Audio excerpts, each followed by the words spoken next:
y'all. And yes, y'all. Grafton, do you like Grafton? Hi, everyone. Hello, hello, hello. How'd you do? I'm a disc jockey. Wickedness knows no bounds. By the power of Castle Grayskull. You say stuck in the 80s? All systems go, Michael. No introduction is really needed. The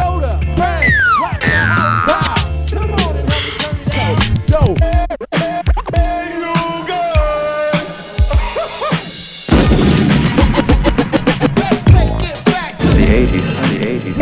No doubt. What did you say? The 80s. Everybody sing, huh? What? One, two, 3, 4. Yes. 5, 6. Hey.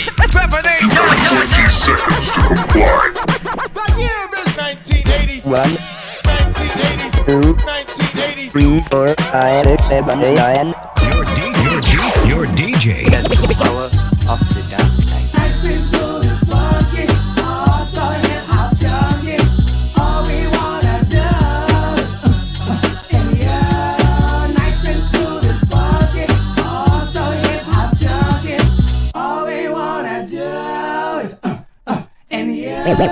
We'll start the music again. Ready? I know you're gonna dig this. Come on, buddy. Get with the beat. I don't know what you mean. Get with the beat. I'm a little rusty on it. Don't touch that.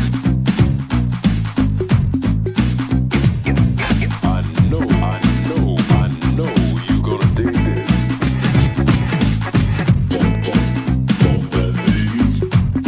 Dig this.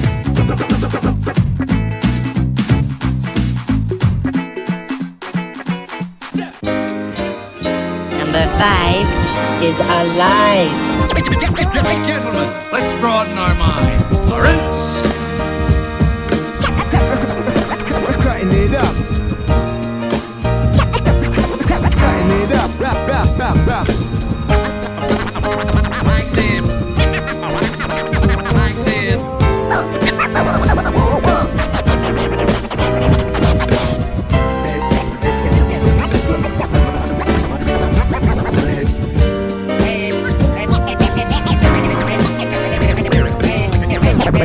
That shit didn't make any sense at all. The scratching was off. Like, the beat you picked don't even make sense with the scratches. Fuck you was thinking about? Darn it. Freeze.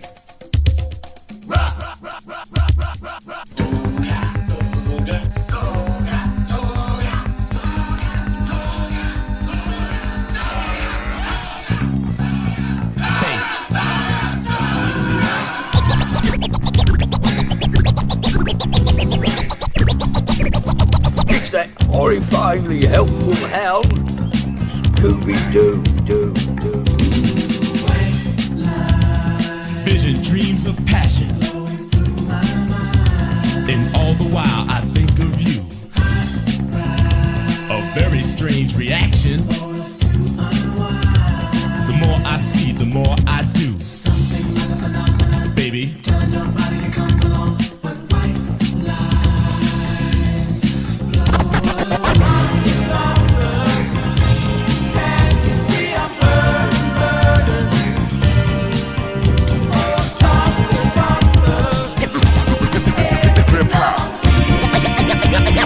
You understand?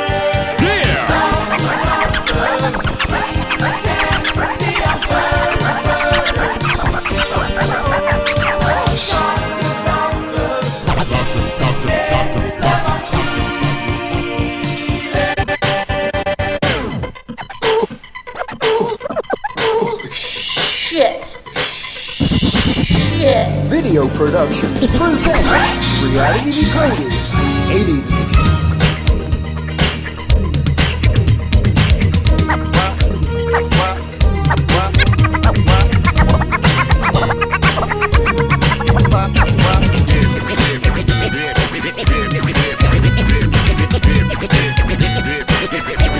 Something very important I forgot to tell you. What? Don't cross the street. Why? It would be bad. I'm fuzzy on the whole good-bad thing. What do you mean, bad? Try to imagine all life as you know it stopping instantaneously and every molecule in your body exploding at the speed of light. That's bad. Okay. All right, important safety tip. Thank you.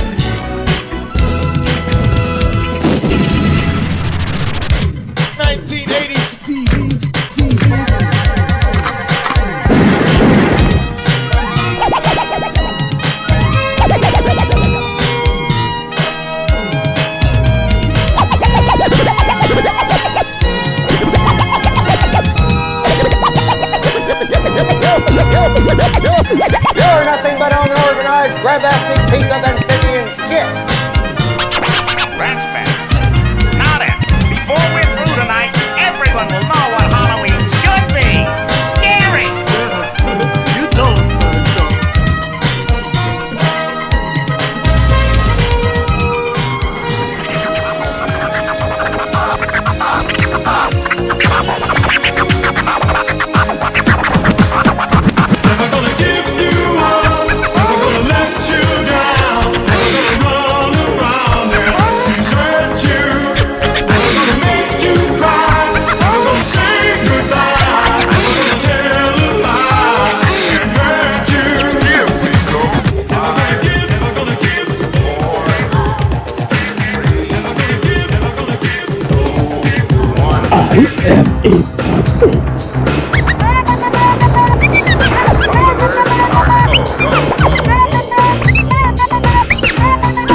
Cups of raspberry juice, my dude. Hold it now. Hold it now. What does it all mean? What do I want? Everybody get a street. Get down to the fucking beat. Beat it.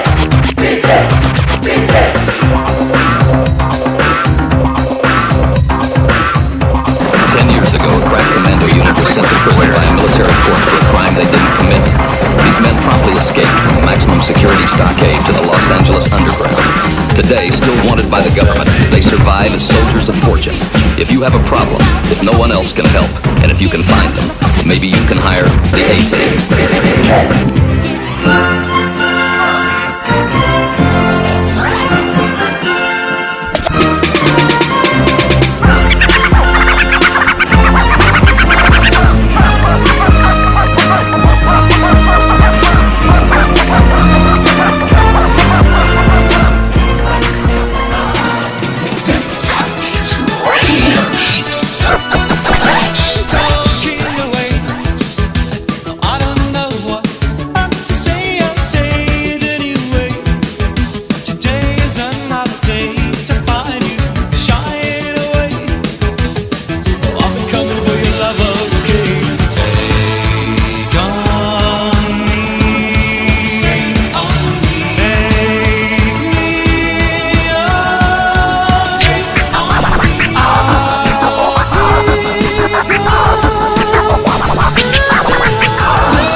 Adamley. Here.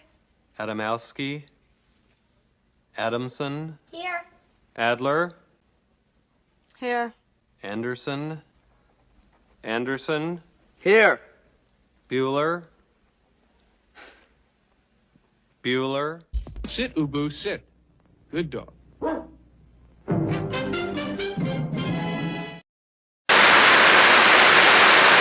well, I saw it on a rerun. it's a rerun.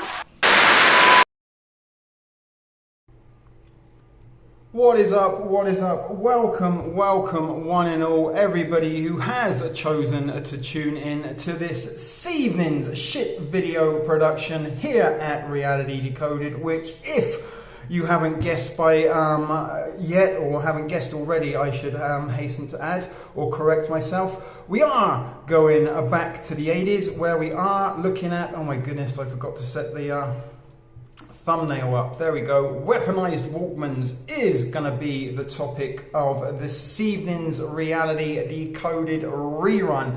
And hopefully, guys, you are all 80s out after that particularly nostalgic throwback intro. Sorry, that's a bit of a mess with the thumbnail, but Weaponized Walkmans is the topic of this evening's Reality Decoded rerun. Let me just realign my camera, and I am coming at you in glorious black and white, unlike the proceedings at the shit show where we are in a glorious Technicolor. And some of you may be wondering as to why there isn't a shit show Saturday session in session at the moment, and that is reasons out of my control at the moment, and I do strongly suspect that we do got ourselves a Sleeping Beauty situation north of the border, and if or not you are aware, which I'm hoping you should be, because Miss Blanche, you were part of yesterday's Shit Video Productions streaming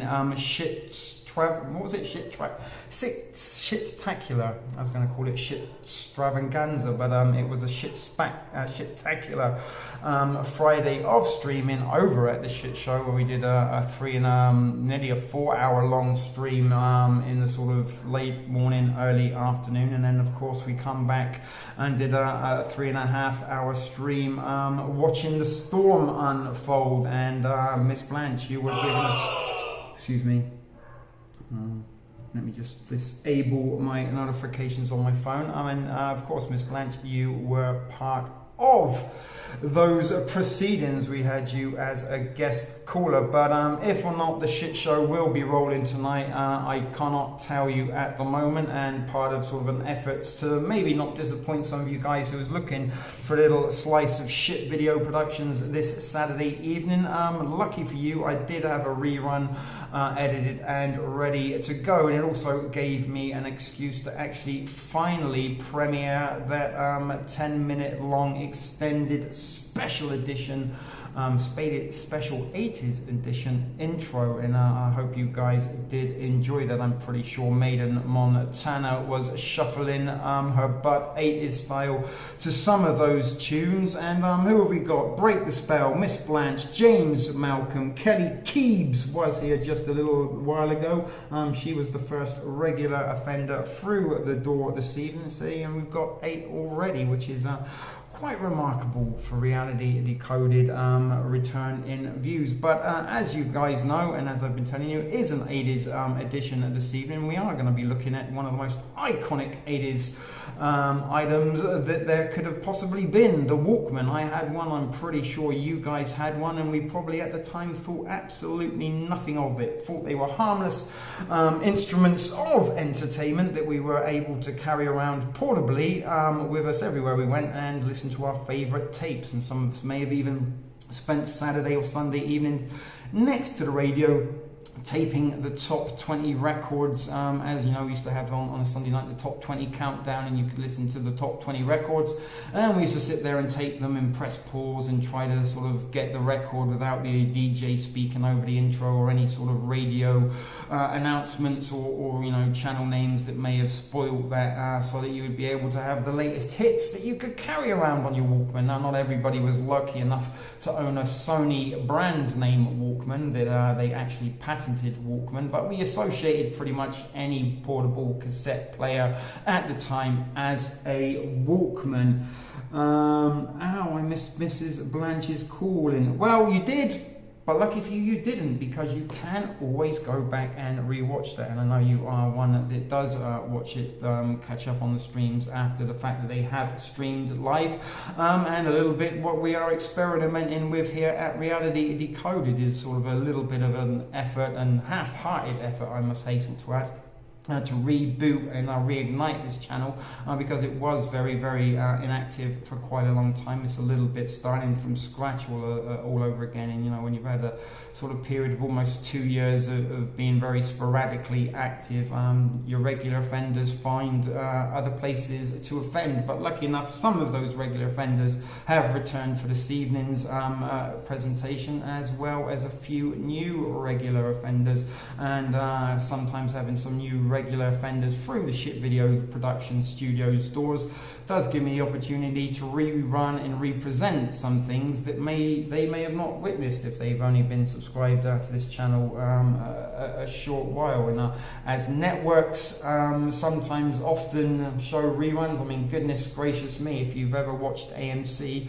any given week there's a very heavily edited, dubbed down from curse words version of Goodfellas to be, you know, you could see it any week. But networks do run reruns, so why shouldn't YouTube channels be able to run reruns? And wait a second, I had a quote somewhere that I did want to deliver. I forgot it word for word, but bear with me while I do get my shit together. This is the trouble sometimes when you do have a co-host. They can sort of take the lead while you go and search for what you're looking for. But there was something very interesting that somebody mentioned to me that I did want to share in regards to reruns. It was something along the lines of, goodness, why can't I find it? Reruns are always good. God knows we need to refresh our memories. We do. This is a little chance for you to refresh your memory, and constantly, you know, they constantly repeat the lies. Part of the mind control is repeating lies over and over again. So we need to repeat the truth, and there we go. We are trying to repeat a little bit of truth, although I can't actually say that this is truth. It is just a theory that I sort of put together based on sort of technology that does exist and was available at the time. In fact, available way before the time that Walkmans were popular, and were Walkmans actually created not as a device primarily as entertainment, but were they created as a device for mind control, a subject particularly here at Reality Decoded I have an interest for and an awful lot of contest on. I got kind of quiet after the gummy bears. Yeah, I think we all did. We had a little bit of a brownie break during that yesterday's Storm Watch stream, and I think maybe the effects of those brownies and gummies may be lingering into the day after the night before, and why we may have a Sleeping Beauty situation going on north of the border. Maiden, Montana. Reruns are always good for refreshing our memories, for sure. And the other thing that in my defense for running reruns is an awful lot of the time when I do sort of run these in their premiere or you know, is new content, not very many people do get to tune in, or be that because, you know, notifications don't go out or life gets in the way of life and you're not always able to do it. But you know, we always have had a very, very small sort of viewership here at Reality Decoded, and just a couple of weeks ago I did break the 20 viewers mark. We did get over to 22 viewers for a very short while ago. A couple of Sundays ago I did another rerun. But the good news, guys, is it isn't going to be a 6 hour or even a 3 hour long rerun. It is just over 1 hour and 15 minutes, maybe just under, I can't remember. So you haven't got to sit and pretend that you're interested for much longer. But Walkmans, as I said, was something we all pretty much owned, and somebody who was it just said that they still have one. Sony Walkman, Mick Brown, they could, or they actually are collector's pieces, and to the right collector, they might see you receive a sizable a sizable amount of money for your Walkman.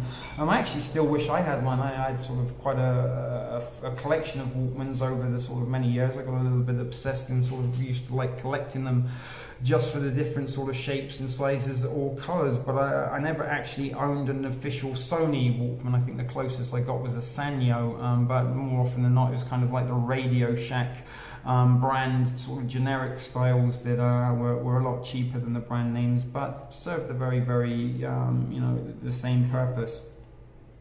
My memory is fried, so I need reruns. Well, that's good. That's all encouraging feedback for me, because, you know, I've got an awful lot of content that I can rerun, and partly why I'm sort of rerunning, because, you know, putting together even the shittest of video productions does take a little bit of time and effort, as well as the sort of research that goes into it sort of prior to actually getting to the editing and recording and all that sort of stuff. And if I told you how long that video, the 10-minute extended intro that you may or may not have enjoyed at the start of this stream, that took a month.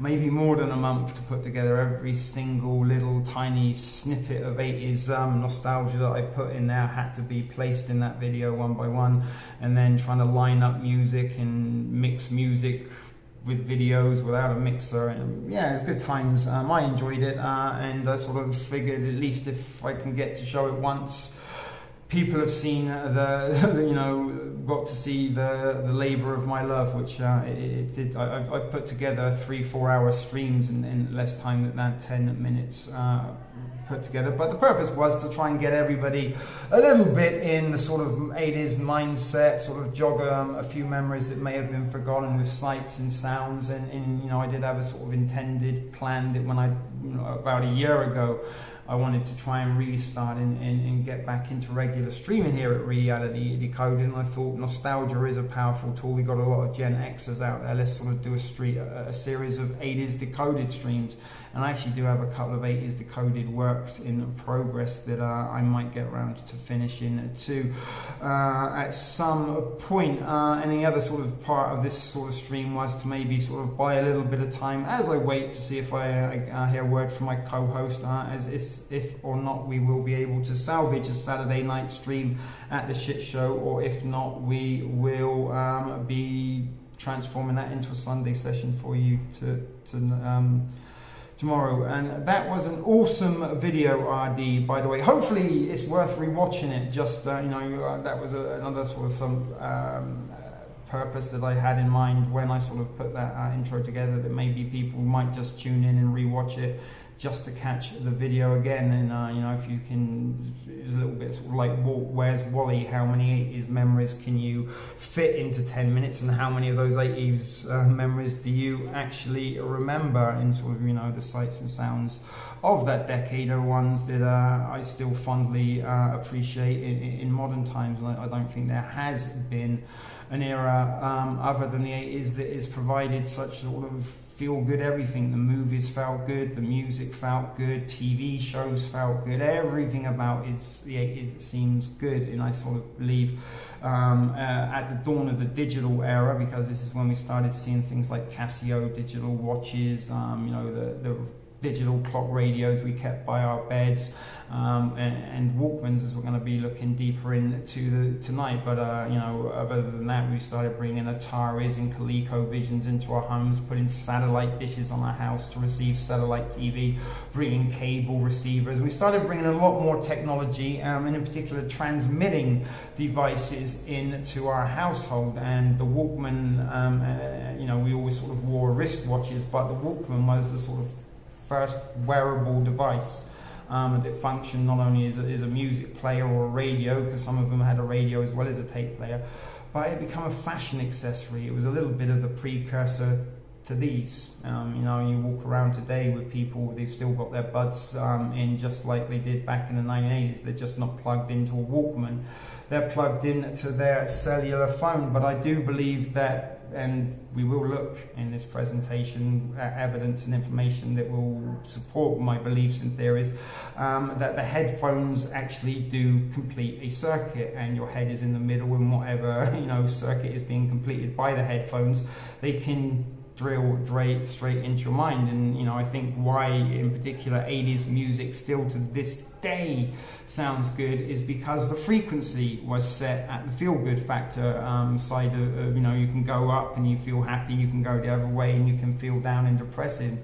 And you look at kind of the way music turned at the start of the 1990s with grunge in particular, and things got a lot sort of bleaker and depressing and a lot darker, as opposed to the 80s, which were very, very flamboyant, very, very colourful, big hair bands, power ballads, guitar riffs, all that kind of stuff. But anyway, guys, I won't bore you too much, because as I said, we do got it's an hour and 18 minutes, so I was close to the mark with the 1 hour 15, and the presentation does contain a lot of information regarding Walkmans. It does also contain a little bit of nostalgia, and you lucky people are going to get to see the second of my special themed 80s intro. Although this one isn't 10 minutes long, it actually does run at 6 minutes 6.6 seconds. There you go. I do have a little thing about time, but I'm going to turn off the mic, come and chill with you in the chat, and as we 80s up in this reality decoded rerun Weaponized Walkmans feature presentation.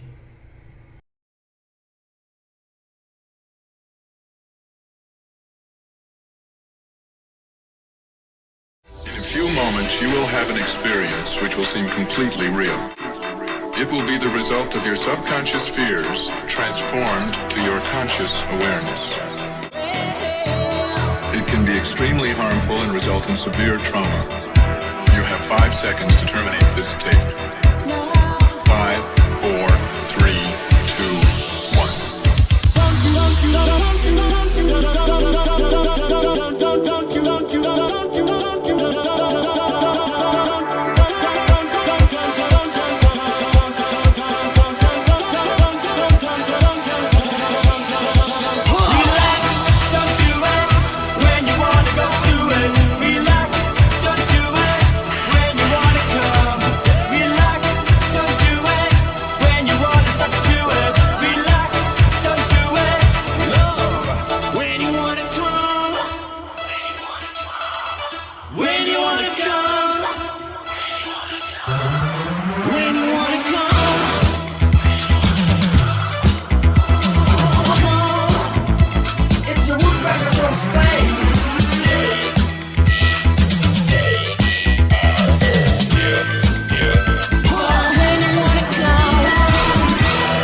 together with the right. Step left, around, and together with the right. That's it.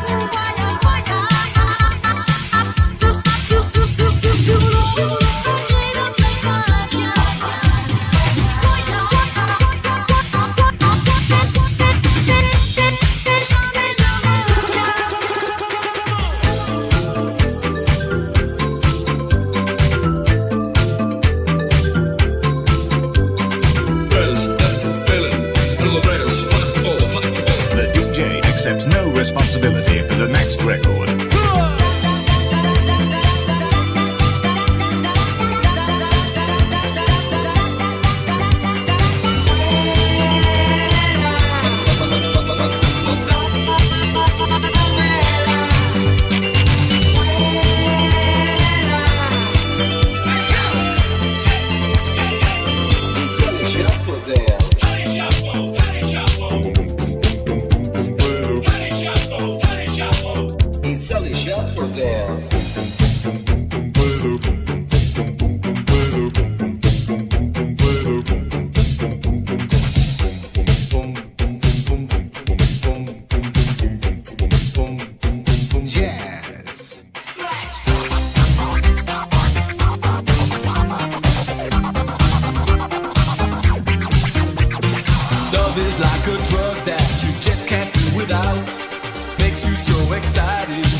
I love disco. Make a mix.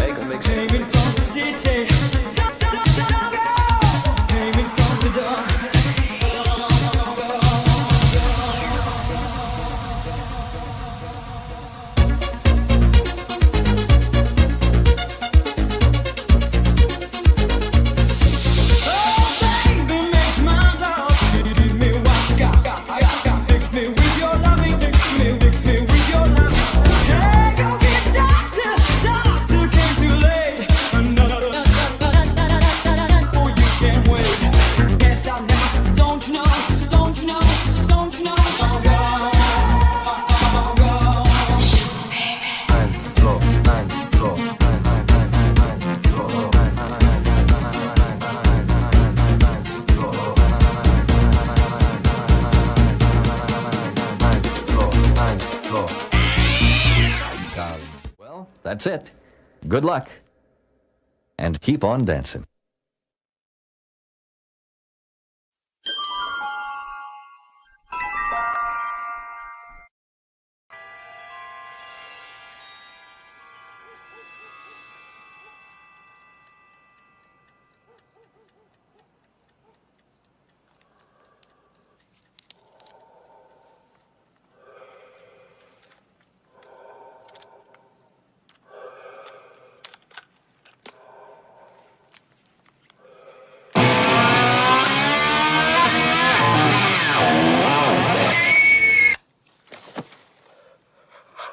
Who are you?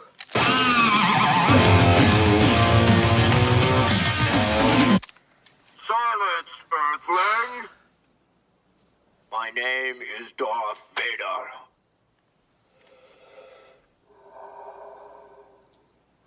I am an extraterrestrial from the planet Vulcan. What's up, everybody? Tonight's episode is an 80s Decoded themed episode, and hopefully 80s Decoded will be an ongoing series you can follow along to on this channel, where nostalgia meets mystery and conspiracy as we do a little bit of retro researching in the decade that many Gen Xers hold with very fond and kind memories. And in this evening's 80s Decoded, we are going to be exploring one of the decade's more cultural pop phenomenons, the Walkman, and we are going to discover and look and theorize if or not these were in fact devices for mind control technology as much as they were devices for entertainment, for us to play our favorite cassettes on. And not only were Walkmans a piece of technology for entertainment purposes, they also became a fashion accessory and one of the first digital wearable devices of the decade, along with digital watches that we wore upon our wrists. It wasn't uncommon to see many Gen Xer walking around the shopping mall, the town centre, the leisure centre, wherever it may have been. We all carried our Walkmans with us. Now, Sony do own the patent and the brand name of Walkman, but Walkman became kind of the generic term for any portable cassette stereo tape system that may or may not have contained a radio with it also, but we were all suddenly connected up to these little devices via headphones. And was this, as I've mentioned before, little more than a ruse to get us to carry around devices that could control our minds, or was it purely millions of dollars spent just for our entertainment purposes? And over this evening's hour or so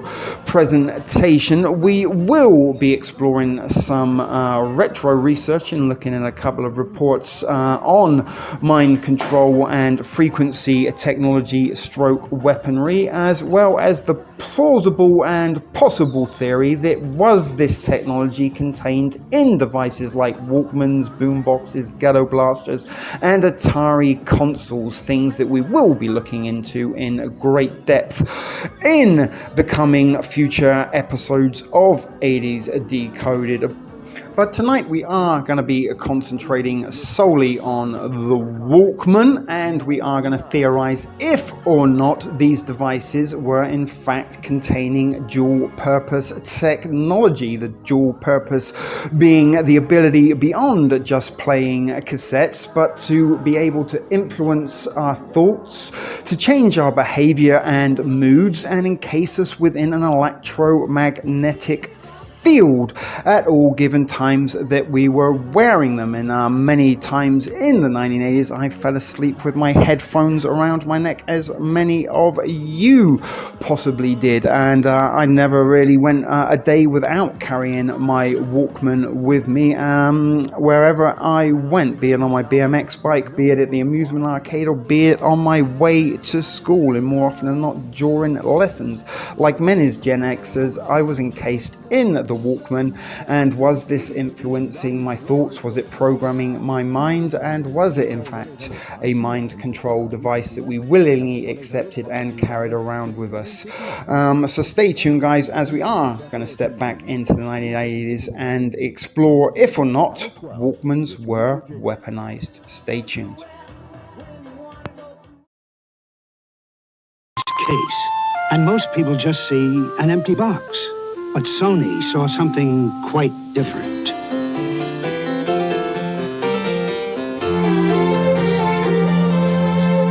Sony introduces the only cassette player as small as a cassette case. The incredible sounding Super Walkman. Enter Sony's $25,000 sweepstakes. Look for this display at your Sony dealer.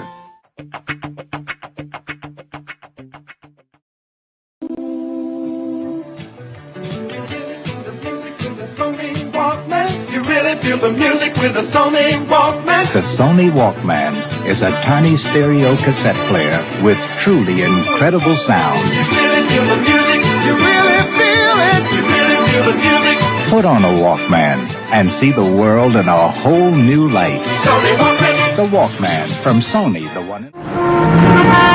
From the noisy streets of New York to the laid-back tranquility of California, Americans are tuning out and tuning in.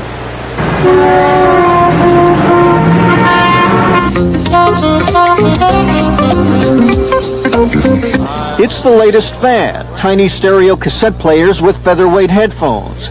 It's caught on all over America, but nowhere as it has in New York, where more and more people are discovering that about the only space they've got is between their ears, in a manner of speaking, of course. You know, listening to Beethoven and walking in Manhattan, you know, walking on the streets is, it's pretty nice, as opposed to hearing the sirens that are going by and the jackhammers. Yeah. It just puts you in your own world all by yourself. It's like carrying your stereo with you, you know, on your head, and it's like... Whether they wear pinstripes or no stripes, they're discovering that, at least musically speaking, you can take it with you. About 750,000 people nationwide are doing just that. Everybody's buying the machines. Anyone from a wealthy executive likes to spend his weekends out in a sailboat listening to Beethoven, to the street kid listening to new wave music down in the subways. Well, listen to all of this. There's a lot of noise and confusion down here, and it just centers me. And, you know, I've just got to go about 5 stops, but it feels good. Is it the me generation gone wild, the height of antisocial behavior, electronic snubbery? The rest of the world tunes out to me sometimes, so I might as well do it to them. Some still prefer last year's model, the radio that's about as big as the Empire State Building and as loud as World War II. Can you hear me, by the way? Yeah, I can. Yeah. What do you think of the people who wear the headsets, you know, so that it doesn't make a lot of noise and they only... What do I think of it? I don't know. I can say it's a different stroke. I can't hear you. Can you speak up just a little bit? I say it's different strokes for different folks.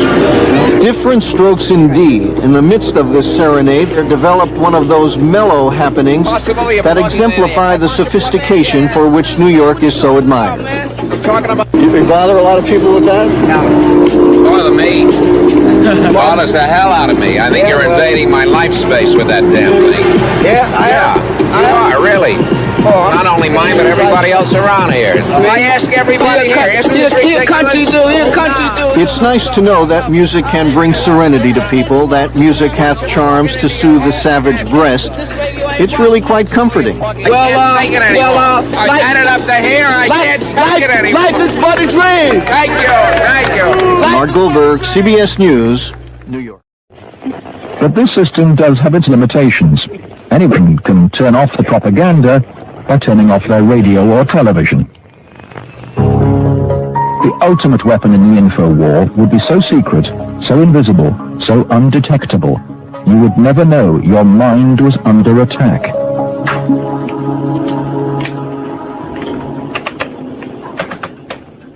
At Laurentian University in Ontario, Canada, a young student is about to undergo one of the strangest experiences of her life. They're hooking Denise's brain up to an electroencephalograph or EEG machine. For 30 to 40 minutes, this will monitor her brain waves. While these electric coils attached on either side of her head will immerse her brain in an electromagnetic field. Her brain actually completes the circuit between the two coils. The field pulsing through her brain is less powerful than one given off by a digital clock radio, but acutely controlled and focused at specific parts of the brain, it will open Denise's mind to outside suggestion by this man. Can I do a switch to see its right left hemisphere? Use your fellow attention. Dr. Michael Persinger is a professor of psychology and neuroscience. He is designing ways to put the power of mind control to good use. Dr. Persinger's research focuses on brain trauma, and he uses carefully controlled doses of electromagnetic radiation to induce relaxation and alleviate pain. So what Sandra did was to initiate a opiate releasing pattern. That's a burst firing field that is stimulated once every 4 seconds. And that produces relaxation and a very pleasant sensation. Similarly, using the appropriate field, we can induce fear and apprehension, but clearly that would be unethical in that setting. Dr. Persinger's tests suggest that carefully programmed electromagnetic frequencies can tap into individual brains and influence people's emotions. The cognitive processes of the human brain are really quite simple. And if you understand how they work, you can make entire populations think and decide the manner in which you wish. Many experts are skeptical of such an Orwellian scenario, but Persinger thinks the implications are chillingly real. Suppose you generate a field that produces fear, fundamental fear, in large numbers of people. And then, over the television, more traditional ways, you say, the reason we're having this fear is because of this particular group. And now you start to move the population believing in a direction that you wish. To influence 250 million people, the equivalent of the entire population of the United States, may not be that difficult. According to Dr. Persinger, we already have the technology, satellites and television and radio transmitters. Mind control may already be happening. We know the mysterious PSYOPs plane can beam persuasive sounds and pictures into people's television sets. Will it someday beam disturbing frequencies directly into the mind? Mind control will be the ultimate non-lethal weapon. The prospect of a war without pain or death, where victory comes without a single shot being fired, should be a cause for jubilation. Smart military technologies and non-lethal weapons could at least prevent the awful carnage of large-scale head-to-head combat. What then can we expect of war in the 21st century? Which will frighten us more, the threat of unspeakable destruction from plasma cannons and lasers on high, or the prospect of national computer crashes?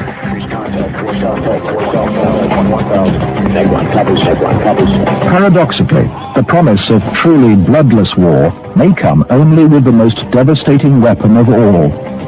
If the human mind and will become the battleground of the future, War 2020 may be won without so much as a whimper, let alone a bang.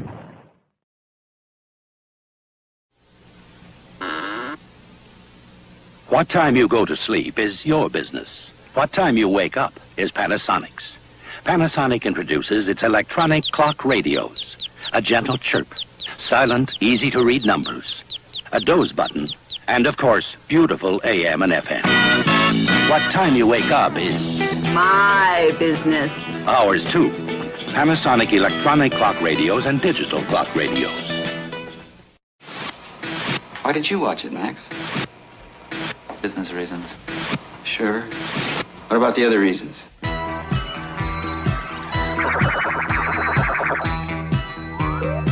Max Wren is a victim. I woke up with a headache. He has been exposed to Videodrome. I'd been hallucinating for a while, ever since... What? Since I first saw Videodrome. His brain is already receiving video images. I think that massive doses of Videodrome signal will ultimately produce and control hallucination to the point that it will change human reality. Soon, his visions will coalesce and become uncontrollable flesh.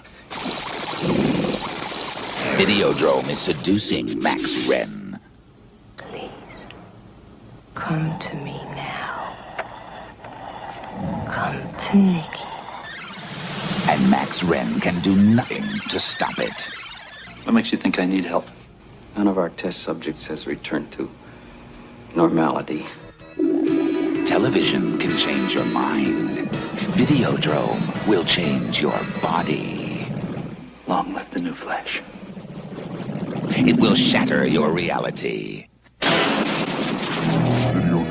Videodrome, starring Deborah Harry and James Woods. A shocking new vision from the creator of Scanners. Coming soon to a theater near you from Universal Pictures.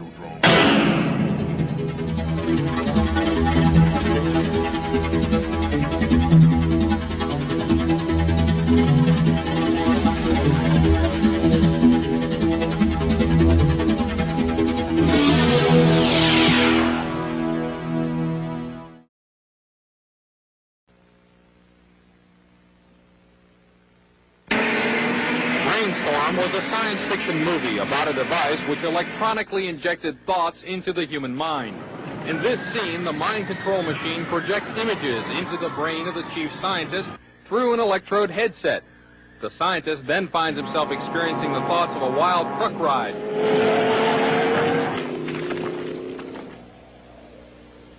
But even in this futuristic Hollywood tale, the subject still had to be connected to the machine by an electrode headset. That's remarkable. But not as remarkable as a real-life experiment where I was the subject of a prototype device designed to project images into the mind without electrodes. The prototype machine, developed from Soviet scientific data, could, according to some scientists, have a profound effect as a weapon of war.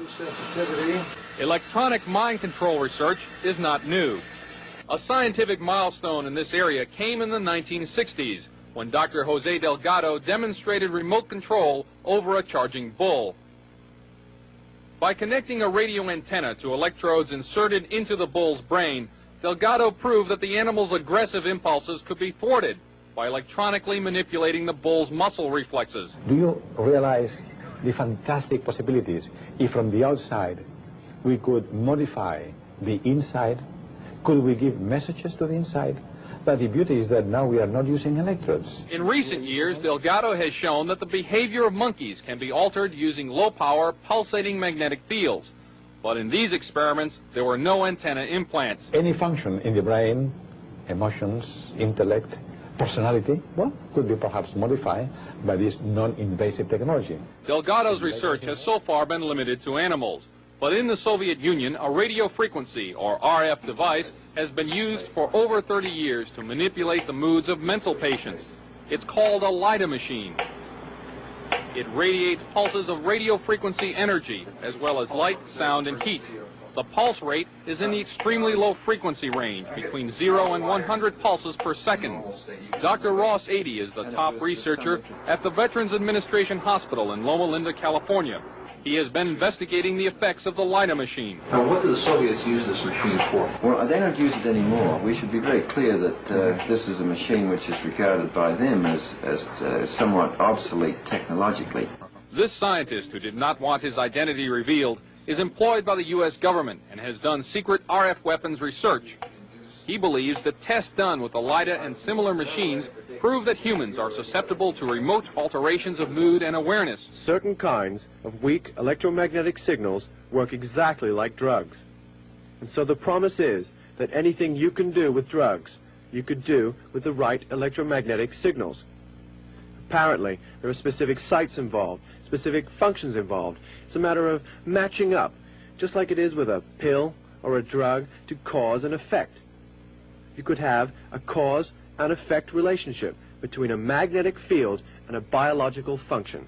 CNN enlisted the help of noted physicist Dr. Elizabeth Rauscher and electrical engineer Bill Van Bice to build and test an RF mine interference machine from data found in Soviet scientific literature. The machine itself was inexpensive and easy to construct, using parts from a consumer electronics store. It emits a weak magnetic field, pulsed at extremely low frequency. As the subject of the test, I was blindfolded, and my ears were blocked to prevent inadvertent clues as to what was happening. A magnetic probe was placed about 18 inches from my head. As the experiment began, 2 signal generators produced waveform patterns that were transmitted by the magnetic probe at about 1/1000th of the Earth's natural magnetic field strength. Describe anything that you see, if any. In the control room, Van Bice varied the waveforms being generated. In another room, I could see waveforms changing shape in my mind. Parabola just went by. Parabola just went by. Oh, yeah, I did. I just flipped the switch. Parabola? Uh-huh. All right. Well, let's see. Let's check this out. That's what happened. I flipped the switch. Okay. There's a spike right there. Spike. Tight spike. I dramatically changed the generator. I stepped it by 10 right here. And the intermix from the 2 generators was right where you said that you saw a spike. Van Bice says that when I failed to see any change, it was because he had not set the proper frequency and power levels. Later, I asked Van Bice what a weapon using this technology could do. Induce basically what would be considered hallucinations in people, direct them to do things against their so-called better judgment. How easy would it be to assemble a weapon from existing off-the-shelf parts? In 3 weeks, I could put together a weapon that would take care of a whole town. We showed the results of our test to Dr. Robert Becker, a 2-time Nobel nominee for his work in the biological effects of electromagnetism. This is a very significant experiment because it carries our understanding of how vision is actually performed a step further into the mystery. He said he thought the machine caused a disturbance in the brain's interpretation of vision, and as such could be used as a weapon. That kind of a disturbance in the visual system could markedly influence the operations of a fighter pilot, a helicopter pilot, or even a simple an aberration in the visual field as making everyone seeing double, or everyone having their visual field jitter like a poorly adjusted television screen. The effect of that upon the efficiency with which an Army, an Air Force, or a Navy would operate would be catastrophic. More about RF weapons in my next report. Chuck DeCaro, CNN, Special Assignments. Described as Radio Shack parts that anybody can build, done in a laboratory. A weapon with no visible trace. A weapon that could knock out tanks, ships, and planes as fast as the speed of light. The same technology with modifications could disorient and even tranquilize military personnel, rendering them virtually helpless in the battle zone. These are the new weapons of war we will examine in this series. For the past 40 years, the world has been riveted by the threat of nuclear war, and more recently by the prospect of space defenses using lasers and other modern technologies. But while both sides at the Geneva summit will be focusing on these matters, progress is being made in even newer weapons that could render any arms agreement relatively useless. Lightning is the most dramatic form of energy to be found in nature. Scientists have succeeded in creating limited types of artificial lightning, and some think that these could be the forerunners of a new type of directed energy weapon, part of a family of weapons which operate within the radio frequency segment of the electromagnetic spectrum, and are thus referred to as radio frequency weapons. Dr. James Frazier has researched electromagnetic effects for the Air Force for over 10 years, and he, like a small but growing number of weapons experts, feels that radio frequency, or RF weapons, could be the wild card in the ongoing arms race. You could have tremendous amounts of radiative power, and what you did with that power then is a matter of engineering design and what your goal is. Robert Bass, a physicist and PhD in mathematics, is working on U.S. weapons research. He says that the Soviets seem to be ahead in a number of areas, and especially in RF weapons. We are behind the Soviet Union in directed energy weapons based on 60 gigahertz microwave beams. Dr. Bass and others feel the most likely form of Soviet RF weaponry would be high-powered microwaves, similar to a focused, ultra-high-intensity radar beam. It would literally cook humans and knock out computers and electronic surveillance and communications gear. An operational RF weapon, relatively cheap and reusable, could devastate sophisticated and expensive war machinery. The $20 million F-16 fighter, for example, is totally controlled through electronic sensors and computers. With no manual flight controls, the plane would literally fall out of the sky after being hit with a high-intensity pulse of microwave radiation. Scientists say that microwaves and other types of RF pulses operating at specific frequencies or windows can be transmitted with little or no loss of power. Machines known as gyrotrons can produce the massive pulses needed to drive these devices, and it's believed that the Soviet Union has a 3 to 5 year lead in this technology. Over the past year, CNN has repeatedly asked the Department of Defense and the Air Force about radio frequency weapons. After much resistance, DoD finally said that the subject was too sensitive to discuss. In my next report, unexplained cloud-like phenomena which may be evidence of a Soviet breakthrough in RF technology. Chuck DeCaro, CNN Special Assignments.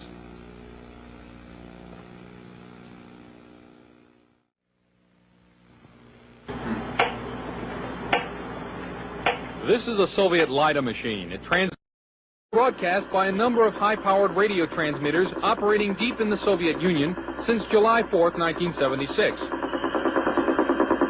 Though the official Defense Department explanation of the woodpecker is that it is an over-the-horizon radar designed to track U.S. missile launches, some scientists suspect that the woodpecker is designed to interfere with human brain function. As far as I'm concerned, the potential that this has for producing a direct psychoactive effect upon the total American population is there, has never been disproven. Dr. Robert Becker is a pioneer in the field of bioeffects of electromagnetism. The signal range within which the woodpecker operates is that which has been reported by many investigators to produce a tranquilizing effect upon animals. We are just incredibly sensitive to these magnetic stimuli. Dr. Bob Beck, a PhD in nuclear engineering, has done extensive research into electromagnetic effects on humans. The signal was permeating power grids in the United States. It was being picked up by power lines, re-radiated. It was coming into the homes on the light circuits.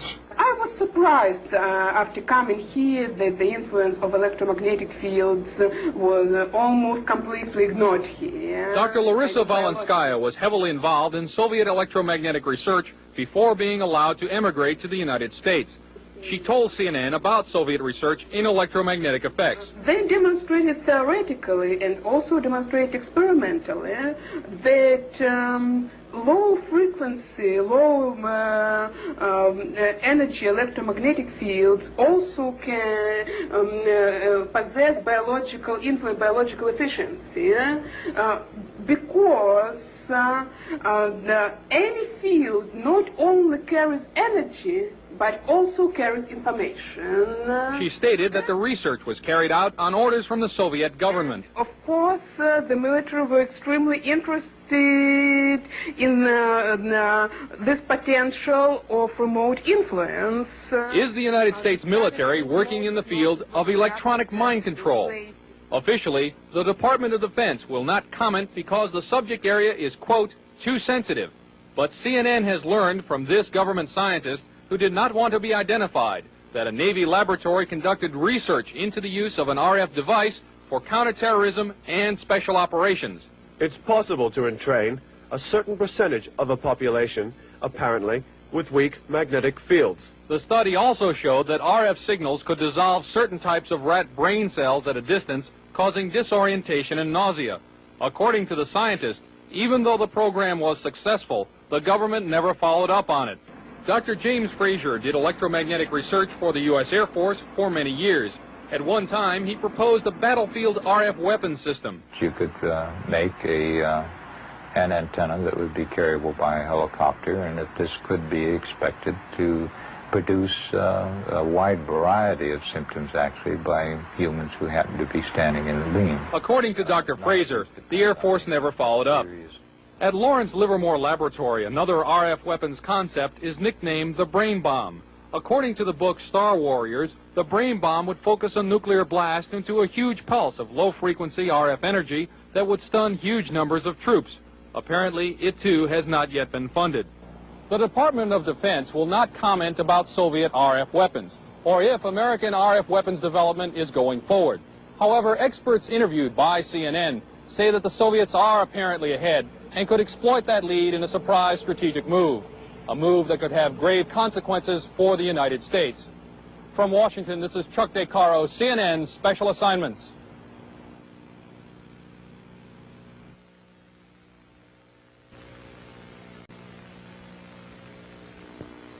This is a Tesla coil.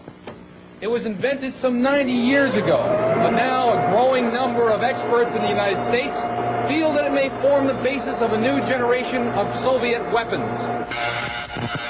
They are known as radio frequency, or RF weapons, because they operate in the radio frequency spectrum. Their existence is noted in this U.S. Department of Defense publication, which says the Soviets could use them to destroy components of missiles, to interfere with radar and other electronic systems, and even to alter human mind functions. The concept of RF weaponry was predicted at the turn of the century by Nikola Tesla, an American who had emigrated from Yugoslavia. He is best remembered as the man who invented alternating current electricity. In 1899, Tesla built this giant coil which produced 10 million volts of artificial lightning. From it, he theorized the possibility of death rays. This and many other of his ideas about the physics of electricity were ridiculed by the scientific establishment. Pure science is not a sure thing. You can't predict what's going to work out and what's not going to work out. Robert Golka, a research scientist, built a replica of the Tesla coil about 80 years later. Golka was trying to produce a phenomenon known as ball lightning. He also used the Tesla coil to conduct testing for the U.S. Air Force. What I was doing was setting in maybe 5-foot-long models of advanced fighter aircraft, and we would want to try to find out which part of the airplane was more vulnerable to lightning strikes, whether it was a wingtip or the canard where the pilot sat. These experiments could also demonstrate the effect of the electromagnetic pulse of a nuclear blast, and Golka says the effect of RF weapons as well. Golka thinks that Tesla's theory that electromagnetic power could be transmitted through the Earth and its atmosphere without wires is a key element in the Soviet Union's work on RF weapons. Tesla's novel weapons theories were generally ignored in the United States. Nikola Tesla died in 1943, and after the Second World War, all his papers and effects were shipped to his native Yugoslavia, where they were enshrined in a museum. Some say that that museum proved to be a gold mine for Soviet weapons scientists. We haven't even formally, so far as I know, to ourselves admitted that these weapons exist in the hands of the Soviet Union. Weapons analyst Tom Bearden, a retired U.S. Army lieutenant colonel, is among a small group of scientists and engineers who believe that the Soviets have perfected Tesla's ideas and are developing radio frequency weapons on a scale unimagined in this country. There have been a series of tests of these kinds of weapons, apparently, for a number of years. For example, airliners from Iran, before the fall of the Shah, saw deep within the Soviet Union very large glowing spherical balls of light which started out small and then expanded to very large size, which are apparently these kinds of weapons for use in an anti-ballistic missile defense role. Bearden believes that these satellite photographs are of mysterious non-nuclear explosions near an uninhabited island in the East Siberian Sea, and that they are discharges from an RF weapon that uses intersecting energy beams called scalars. In doing so, you can create, for example, either an electromagnetic explosion at a distance, or you can create an electromagnetic implosion at a distance, the extraction of energy from a distant point. This would look like a cold explosion, so to speak. And I believe the thing on April the 9th, 1984, off the coast of Japan that involved several 747 jet airliners, I believe that incident was a test of a cold explosion weapons. At least it met all the characteristics. Pilot Doug Happ was in one of the 5 airline crews that saw an incredibly large cloud rising from the moonlit overcast below. It looked like a plate coming up through an overcast, but it just kept expanding, and as it got higher, it was apparent that you could see right through the middle of it, so it looked like a big smoke ring. At the time that we first noticed this cloud, we weren't sure what to do, and we took no evasive action because we didn't know which way to go. And I think eventually we either ran through it or it completely engulfed us. App says when his flight reached Anchorage, Alaska, it was checked for radioactive contamination. None was found. Dr. James Fraser has done extensive research in electromagnetic effects for the U.S. Air Force. It could be due to a strong electromagnetic beam, but we don't know that. They can also be caused by chance terminal gradients. We've had for several years studies of clear air turbulence, for instance, which have produced this kind of a disruption. The people who cited those are experienced pilots and should have been familiar with that kind of event, and this apparently was something outside their experience. There have been a number of times when Soviet technological surprise has upset the strategic balance. In 1948, the Soviets detonated an A-bomb years before it was thought possible. In 1957, the Soviets stunned the world by launching Sputnik 1, the world's first artificial satellite. And in 1976, the Soviets were discovered to have been embarked upon a program to build particle beam weapons, a discovery which led, 5 years later, to America's Star Wars program. In each case, the United States was able to regain the balance. But this time, with radio frequency weapons, some scientists feel that the Soviet lead may be permanent. In my next report, how radio frequency devices can be used as weapons against the human mind. Chuck DeCaro, CNN, on special assignment.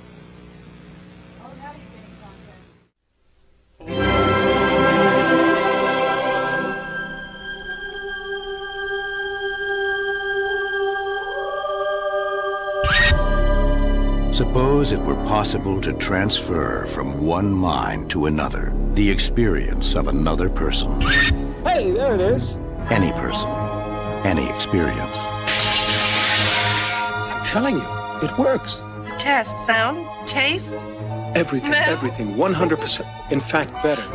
Did you have a breakthrough or not? Yes. I'd like a demonstration.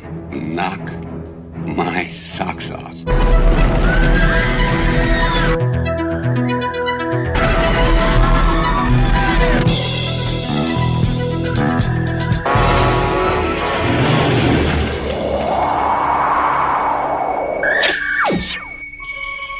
What about military applications?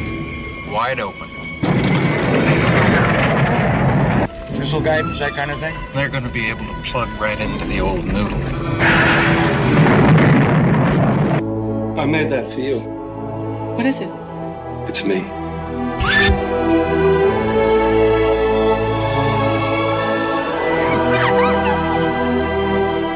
You've blown communication as we've known it right out of the water. You know that, don't you?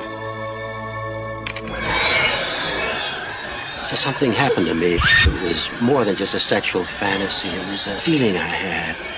I'm more than I was, Mike. I'm scared. But the thing is, I like it. I want more. No, I can't authorize this. It's a chance to take a scientific look at the scariest thing a person ever has to face. This is not the research we're interested in. This is my project. I don't want to see it end up on some defense scrap heap before we know what it's really about.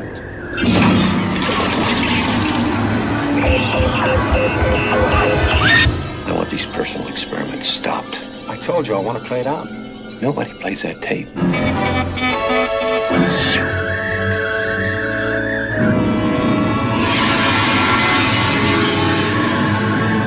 Arrest him. They're on to us.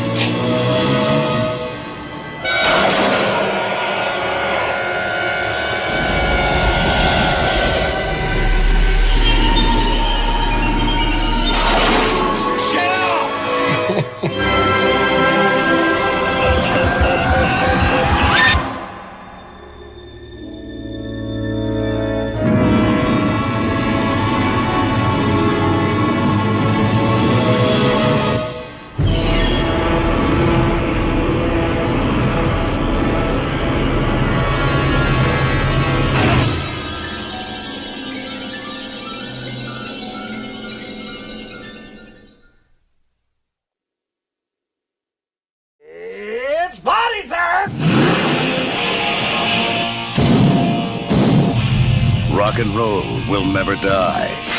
At least not this Halloween. Inverting. raising spirits from the dead by incantations, right? I guess. I did that by playing the record backwards. You're kidding. Sammy Kerr. He's a rock and roll nightmare. I am a big fan of yours. I've got all your records. Shut up! We are the Bay, and Bay is you. This message is meant for me. How can you listen to this stuff?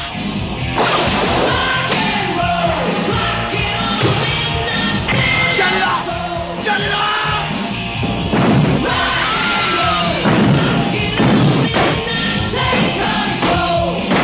What have you done to your stereo? I wanted a new one. Sammy Kerr. His fans won't let him die. He won't let them live. You should be loyal to your hero. Make it turn on you.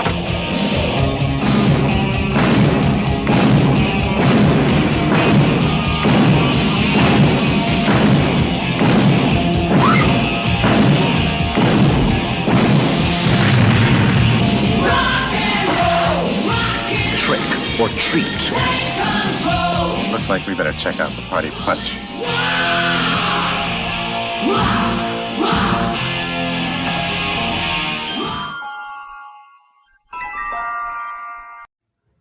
So welcome back to present day, and hopefully you guys enjoyed that little step back to the 1980s and found it enjoyable, informative, and maybe even a little bit disturbing. But here in the present day, we are at good old Wikipedia, where we are going to have a little gander at what they have to say about dual purpose technology.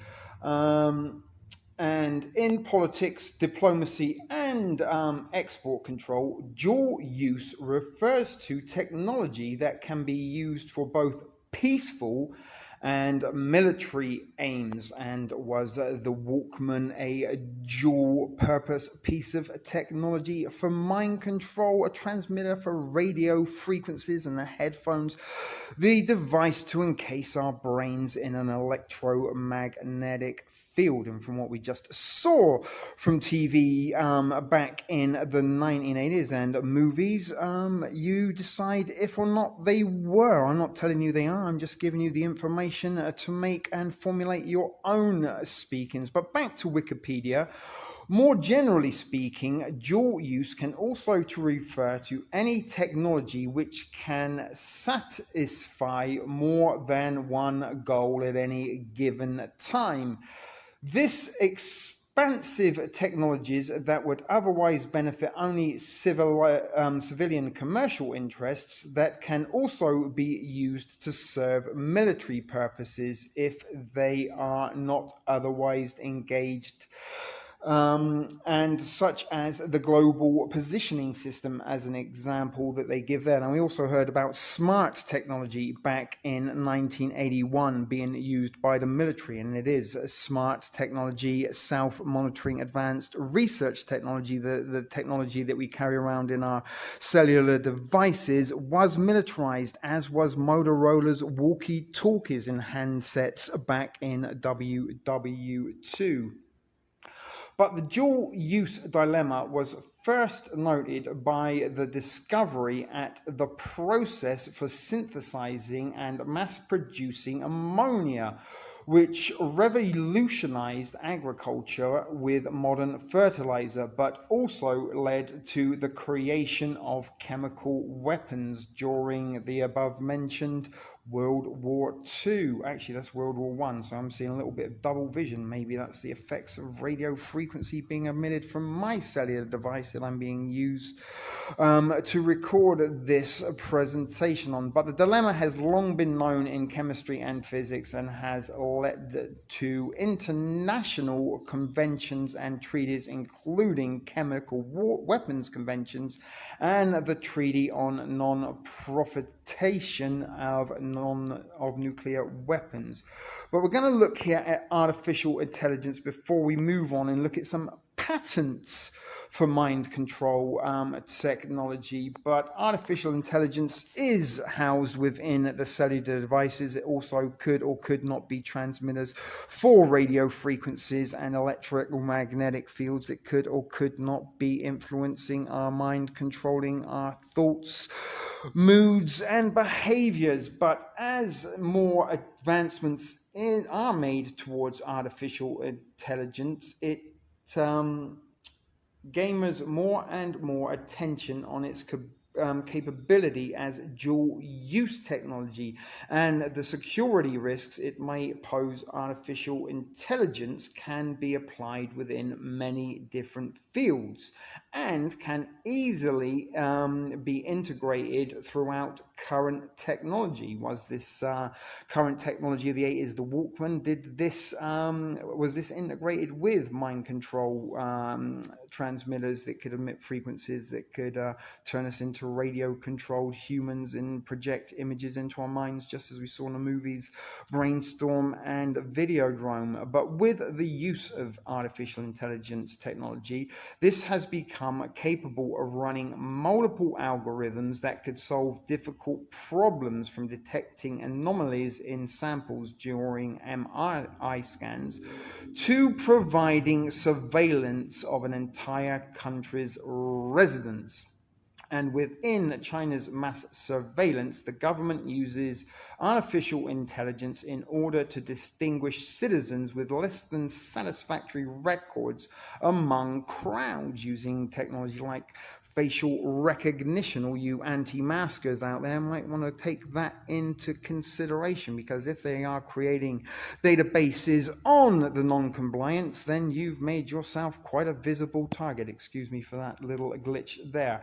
But every new invention or application made with AI comes with its own set of positive and negative effects. The dual purpose is the positive, and the military purpose would be probably the negative. But some obtain that as potential uses for AI grow in number, nations need to start regulating it as a dual-use technology. At the moment, there are no regulations, I think, that do constrain artificial intelligence to dual-use technology. And I do strongly believe that the modern-day equivalent to the Walkman mind control set is our cellular devices, our phones, our tablets, our smart TVs, our smart refrigerators, our smart microwaves. All of these are self-monitoring advanced research technology that have artificial intelligence that run algorithms that are always listening, unless of course you deactivate the microphones, which of course not all Walkmans had back in the day to record what we are saying, as well as maybe in today's modern technology standards they may even have the ability to listen to what we are thinking. But we're going to leave Wikipedia there. You can go and look at dual purpose technology a little bit more on depth under your own reconnaissance if you so desire. But now we are going to go and check a couple of patents before wrapping things up. So stay tuned. We will be back momentarily. Now on a website called fightingmonarch.com, and you can read for yourself there. It is a site dedicated for survivors of CIA, NSA, TikTok, Tavistock, Give a Shill a Meme, and the Illuminati mind control. It's actually a resistance site I failed to mention. And below is a list of 100 US patented mind control technology. Don't worry, we aren't going to read them all, but we are going to read a few. But I will read the opening paragraphs for you before we do check out a couple of the patents of particular that we could hold in relation to the theory that were Walkmans weaponized. But below find over 100 patents for some of the mind control technology that is being used against us. You may find it useful for court cases, further investigation, and for the purposes of general information, as is the case of this stream. It is for general information as well as it is for entertainment purposes. But in The Minds of Men, a film by Aaron and Melissa Dykes, you can learn how the CIA developed this technology as early as the 1950s, implanting people with it. You can also check out my playlist on mind control, MK Ultra, and memetics if you want further information on maze and tools of manipulation for mind control. Now, there are some videos we aren't going to click on. Again, I've given you the information, fightingmonarch.com. I don't believe in breastfeeding you by putting links in the description.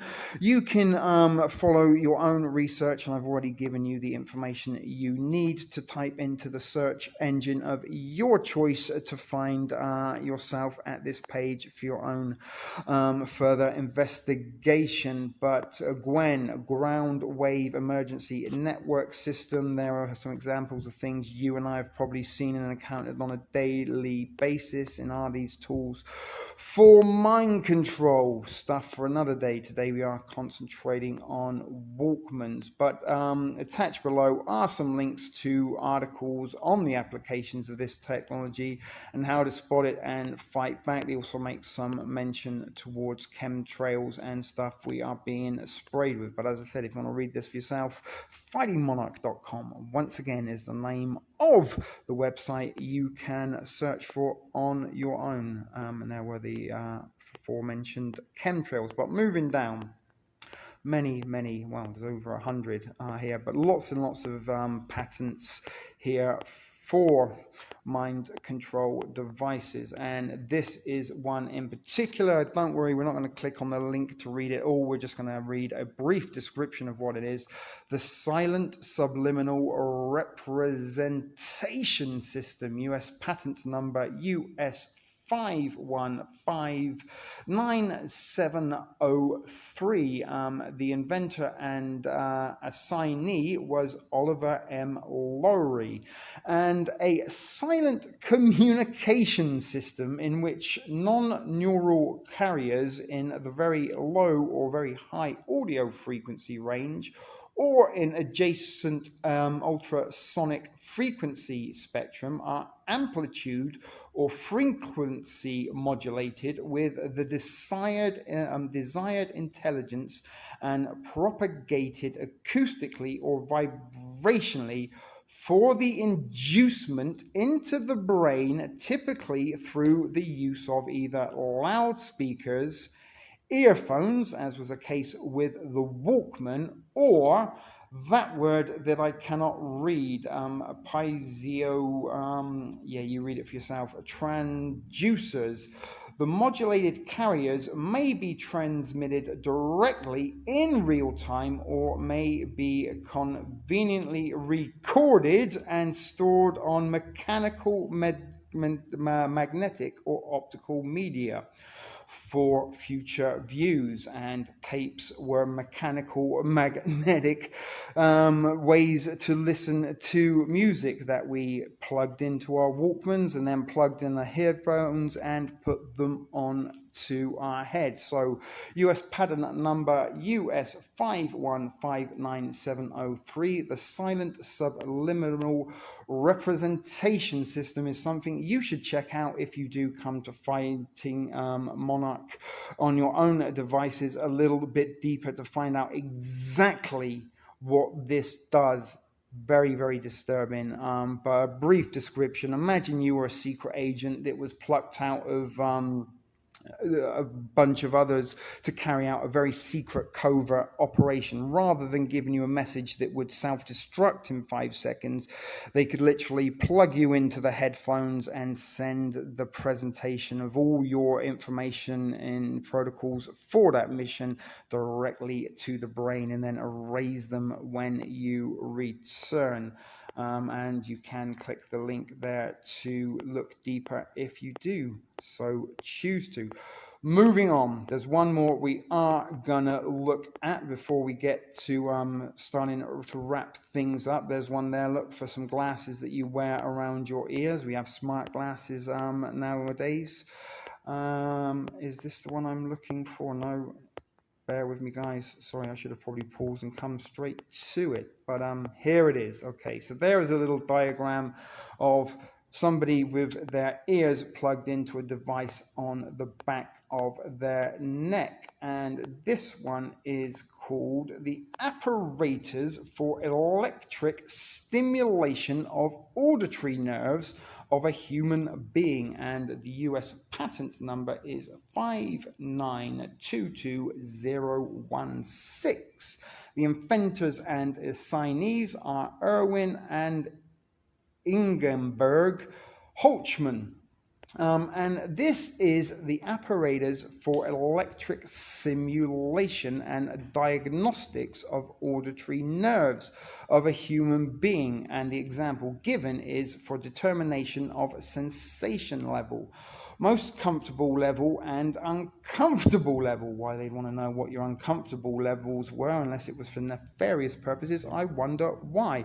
But all the ability nerves curves include a simulator detachably secured to a human being, and we could detach and secure our Walkmans with a handy belt clip that was built into the device onto our bodies and wrap those headphones around our ears, just like the diagram. But they were include a simulator detachably secured to a human being for sending a signal into the human ear, and the electrode placed within the human ear and electrically connected to the simulator by an electric conductor for conducing the signals from the simulator into the ear, just like was the case with the Walkman. We'd plug our tapes in and it would play the sounds and then put it directly into our ear via the headphones. A control unit is operatively connected to the simulator for instructing the simulator as to the characteristics of the generated signals being transmitted to the ear. And at that, we will leave the patent list because it goes on and on and on and on. But there you can see yourself, if you were to imagine there a little Walkman instead of that little diagram that they have there, you would have what the patent was describing in a nutshell. Exactly would be a Walkman, would be identical to that. But fightingmonarch.com, as I said, is a site you might want to check out for yourself and look deeper into some of these patents we just looked into.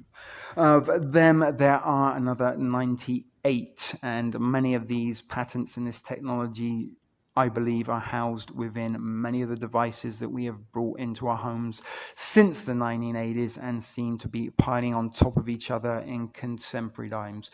So we're going to look at something called the Mind Machine, which is something that you can purchase on Amazon before we wrap things up and head back to the studio for live debate on what we've just saw. Stay tuned, guys. We're almost done. Back once again at Wikipedia, where we're going to look what they've got to say about the Mind Machine before having a look where you can buy one on today's online marketplace. But a mind machine, aka a brain machine or light and sound machine, uses pulsing rhythmic sound, flashing light, or a combination of these to alter the frequency of the user's brainwaves. Now, once upon a time, we listened to pulsing rhythmic music on our good old Walkmans via the headsets. And did they contain subliminal messages and subliminal pulsing rhythmic sounds that we did not detect at the time? And if you can remember, there was always a hiss and a crackle in the background when we listened to a Walkman. Was that there by accident, or was that there by design? And was that hiss actually hiding some of the subliminals that were being sent directly to our mind via the ear that was hooked up to a little transmitter box that we thought was playing pop hits of the times? But mind machines can induce deep states of relaxation, concentration, and in some cases altered states of consciousness, which have been compared to those obtained from meditation and shamanic exploration. Photic mind machines work with flickering lights embedded in sunglasses or a lamp that sits on a tripod above your head or facing you when you watch with your eyes closed. And there is a picture of a mind machine which looks an awful lot like a Walkman, wouldn't you say? That is also hooked up to some headphones there, but unlike the Walkman, it has a pair of glasses. But if you remember the good old 1980s, and in particular Marty McFly, he wore his Walkman and headphones along with his good old mirror aviator glasses. And were the aviator glasses part of the, they would be obviously touching the connector of the headphones when you wear them, and did they complete a circuit that could also alter our visuals? Just a theory thought for consumption. But the process applied by some of these machines is said to induce brain wave synchronization or entertainment.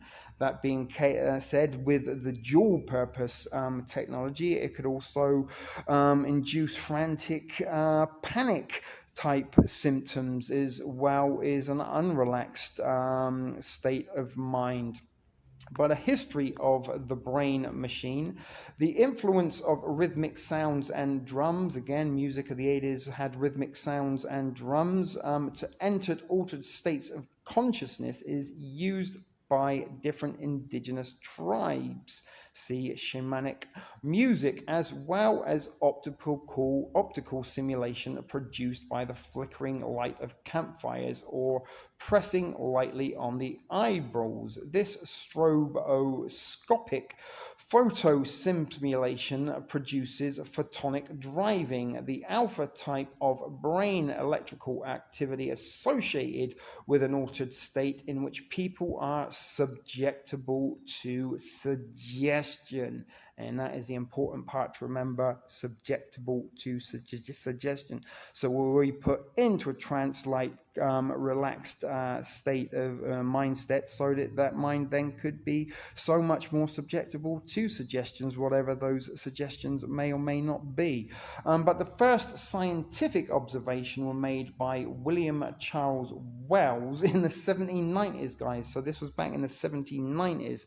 Imagine how advanced that is right now. And is there a flickering of the screen on television, and also your sound devices that you may be watching this on? May that be putting us into a trance-like state. But the first scientific discoveries were made in the 1790s and were described by different effects of binocular vision, and his results were then transferred to be applied in binaural beats. Visual experiments with flickering lights were conducted in the 1940s by William Gray Walter, who used stroboscopic lights flashes to measure their efforts on brain activity assessed with EEGs. And he reported effect not just on visual areas, but on the whole cortex. During the 60s and 70s, the interest in different methods to induce altered states without the use of drugs were rising. Some of the induced states of rhythmic light and sound combinations were even described as psychedelic. Remember the psychedelic era, the music and the sights and sounds of the 60s that we looked into back on TSP TV and the Tavistock Touch. But like While these claims lack adequate measurements for their similarity, in this line, numerous nightclubs began using strobes to maximize the effects of music for dancing. And again, during the 1980s, strobe lighting and lasers in particular, that carried on into the 90s during the rave culture, were very, very prominent in many nightclubs, as were disco balls and things, and all these visual lights, sounds, and rhythmic beats. Were they putting us into an ordered state of mind that was subjectable to transmission? And was the feel-good factor that we heard about earlier, that they could induce an opioid type effect every 4 seconds, was this encased within music and entertainment of the 80s, as to why that it might explain we hold that era and those movies and that music with such fondness? Now it still sounds as good as it ever did, and is the explanation for that? Frequencies. Food for thought, guys. But the development of alpha EEG feedback is an important starting point for biofeedback and its explicit use for entering altered states of consciousness. In these decades, Jack Schwartz built one of the first mind machines using rhythmic sounds and variable frequency lights in goggles to produce certain mental states. And enterprises started to produce different types of mind machines, and some scientists followed this line of research to explore if and how these devices elicit effects on the brain process. In the late 1980s and early 90s, Farley initiated an investigation concerning medical claims made by some manufacturers and sellers. The FDA, good old FDA, concluded that light and sound machines were not medical devices and did not warrant regulation.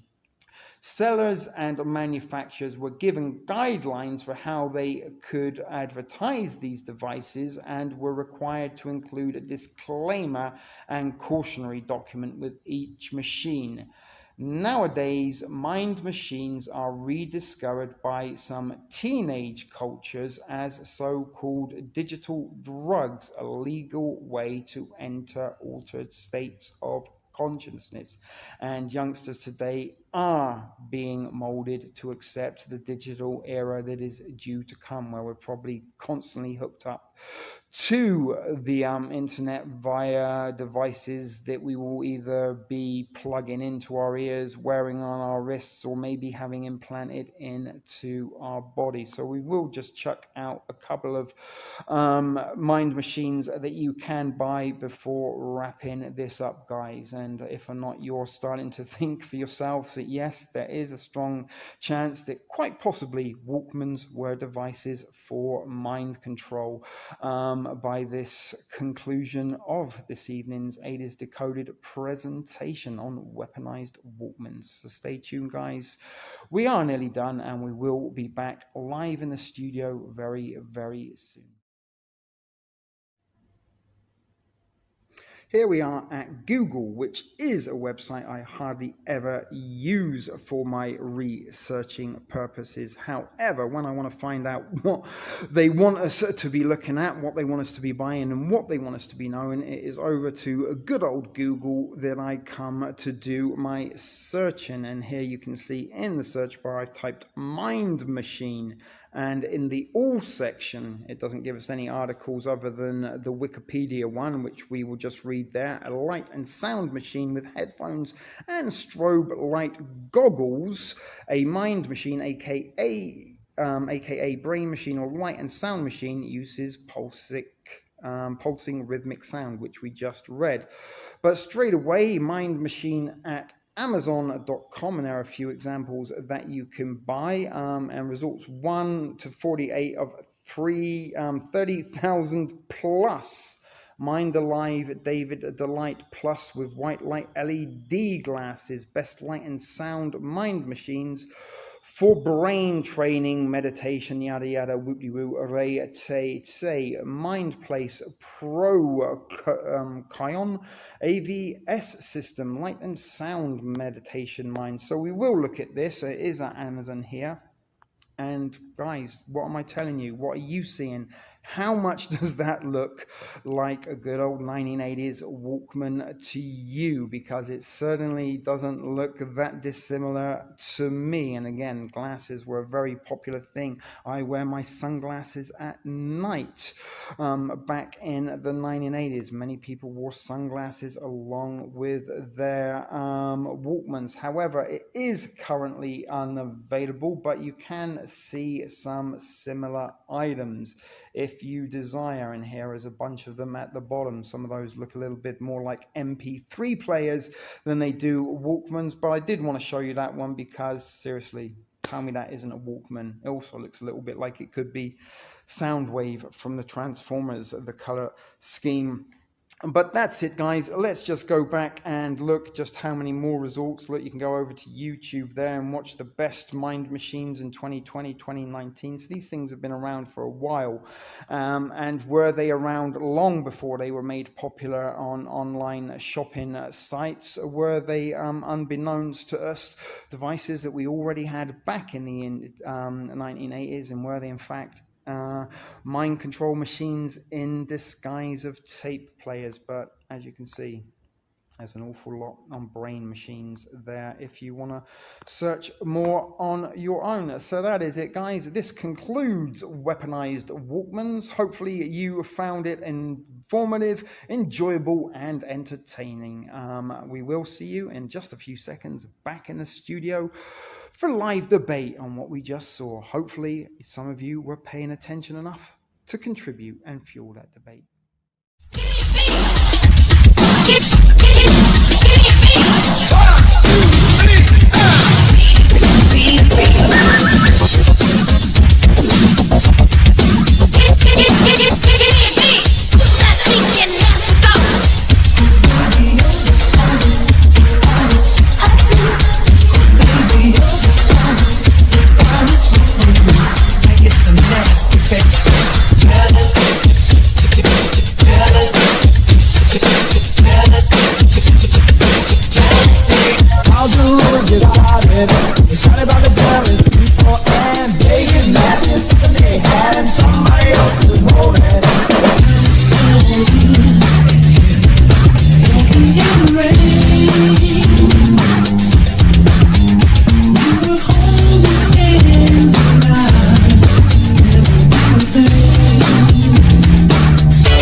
Sit, Ubu, sit.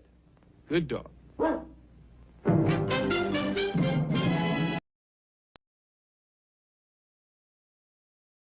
few moments, you will have an experience which will seem completely real.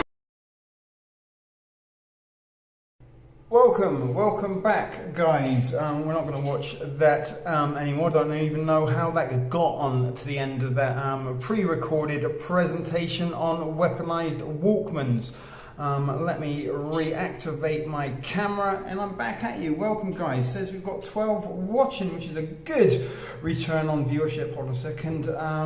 For my efforts now. It was very worthwhile streaming this evening because some of the comments in the chat were very encouraging. Sometimes I put these together these presentations and sometimes present them with only crickets responding. Glynis, look at you, Gusset, going it up in a true shit video production fashion. Thanks for joining us, although as I did mention, you're gusseting it up and arriving late, almost immediately as the learning part had finished.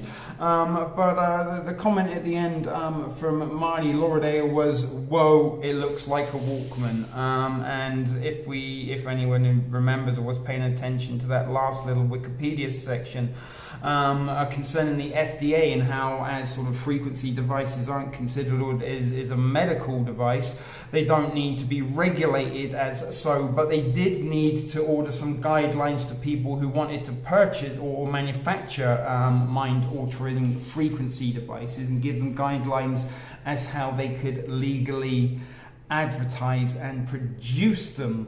Now, once upon a time, before the sort of popularity, like nowadays, in the local mall, there's several shops that you can go and buy adult toys, vibrators, dildos, double-ended dicks, all that kind of stuff, flashlights. But once upon a time, those things were very, very taboo, and maybe there's a shop sort of behind closed doors that you might have in your local proximity. But sometimes they would sell these devices as face massagers or back massagers, when really, it was penal shaped and vibrated in the dual purpose. But, you could go into a store once upon a time and buy a back massager and then flick your bean with it till your heart was content. But were the devices that they were sort of labeling Walkmans as, was that how they got around certain, guidelines and recommendations? They couldn't sort of present it as, hey, this is a device that's going to change the way you think and behave and put you into trance-like states. And I mentioned at the start of that presentation how many times I fell asleep with my headphones on. I'd listen to it in bed, and before I'd know it, it'd be the morning and they'd still be there. And sometimes, one of the features that Walkmans had was auto-reverse, so the minute it sort of got to the end of the tape, boom, it would just replay and keep replaying and replaying. Now, any sort of subliminal messages that were contained within those tapes would be replayed over and over and over again when you're in a perfect relaxed state of mind. There's no more time that you're more relaxed than when you're asleep and your mind is open. This is when we have dreams and REMs and all that kind of stuff going on in our brain. Stuff that we sort of don't really understand ourselves goes on when we're sleeping. So what could have been pumped into our mind then under the guise of being an entertainment device, when really in actual fact it was a device to order the minds. Now, the other thing that I sort of theorized and mentioned in that presentation and pre-presentation was the feel-good factor and the fact that 80s music sounds so good. The other sort of thing that become popular within 80s music and the sort of music of the decade was designed to be played on these devices. That was hand in glove. They worked in conjunction. But we saw the sort of introduction of synthetic music, and synthetic music, synthwave, synthesizers were never more popular than they were in the 1980s, although sort of in the 70s, Jean-Michel Jarre sort of popularized them. But synthwave, synth pop, it was just used in across the board in all music genres back then. But what synth music also did was create synthetic frequencies. And the reason I believe that the music in all of this felt so good at the time and still sounds so good very much now, and if you can, try to sort of listen to they digitally remaster music. And there's a purpose for that, because digital frequency is different to the analog frequency. But back in the days, we had mono, we had stereo, and if you were lucky, you had Dolby sound system that reduced, or Dolby noise reduction, as it was back then, that reduced the sort of hiss, but the hiss never really went away. But the synthetic beats created a synthetic frequency, and I think Kelly Kibo she had the sort of comment of the stream, and she's like, Walkmans were a Neuralink. That's what they were. They created the Neuralink, they created the circuit, and they provided the delivery system for frequency control, and it was meant to feel so good and so enjoyable to keep us using it. And sort of since I sort of finished this sort of presentation, and sort of in modern times, you know, sort of we get our dopamine virtually from emojis and thumbs up and maybe a GIF. This is where our dopamine comes. But back then, you know, we sort of still got a lot of our dopamine from natural sources. But the music at the times, I mean, good God, listen to KC and the Sunshine Band, Walking on Sunshine. And you can't help but feel like you're walking on sunshine. And you get that little swagger. And you listen to it, and it was designed to make us feel good so that we would use this technology more and more and more. And it sort of started that first stage of civilization or society where we started to become very individual. Pre to that, you know, we saw also at the start of that presentation how the previous model was the boombox or the ghetto blaster or whatever it was that you called it. But this was something that we listened to personally, or even if you didn't want to listen to it, you could listen to it. But again, this was the sort of example of a portable frequency transmitter device stroke weapon, but it wasn't personalized. Everybody that sort of sat around the boombox or was having the party, or the, you know, sitting in the park with a barbecue, was subjected to whatever frequencies were being emitted from that device. But with the Walkman, straight to the brain. And today, how many people walk around plugged in to their device via the headphones? How many people have a Bluetooth? You know, we're plugged in. This was the 80s were when we first plugged into a technological device that connected to our body, and it could transmit frequencies. Now, all the footage that we saw in that presentation come from the 1980s, and purposefully I tried to find some of that from archives so it still contained the old audio, the hissing in the background. If you noticed, it wasn't crystal clear. And the reason they digitally remastered the sounds is because they're re-recording over the original frequencies and giving it a more digital frequency. But tell me, guys, you watched it, I put it together. I would love to hear if you have any opinions now on if or not you truly believe that the dual purpose for Walkmans were for mind control. And while I'm waiting for some answers, let me go back and read. D-Nice, welcome, sweetheart. I didn't see that you sneaked in there. Along with Glynis, you're a gusset girl. And if anyone wants to explain to Denise what a gusset girl is, and a gusset girl can be a boy or a girl. I'll explain what it is, because you know we've got a lot of new regular offenders, not so many of the old school watching at the moment. I think Maiden, if you're still lurking in the background in Glynis, would be the only OGs from the old days of TSP TV that are still viewing. But a gusset girl was a term we coined in the very early days of my live streaming experiences, because sort of almost every time I said, all right guys, let's wrap it up, we're going to draw things to an end, time to say goodnight, goodbye, see you next one. Always somebody would arrive, hi everybody, what did I miss? It's me. And it sort of happened every week almost, and that's where we sort of got the idea that maybe these viewers have got a secret Discord or messenger group that they sort of coincide and cavort on, and okay, it'll be your turn next week to arrive late, and then usually he goes on an extra 20 or 30 minutes, so we'll calculate our time into perfection so we can get in just before he ends and then steal a little bit of attention from the show.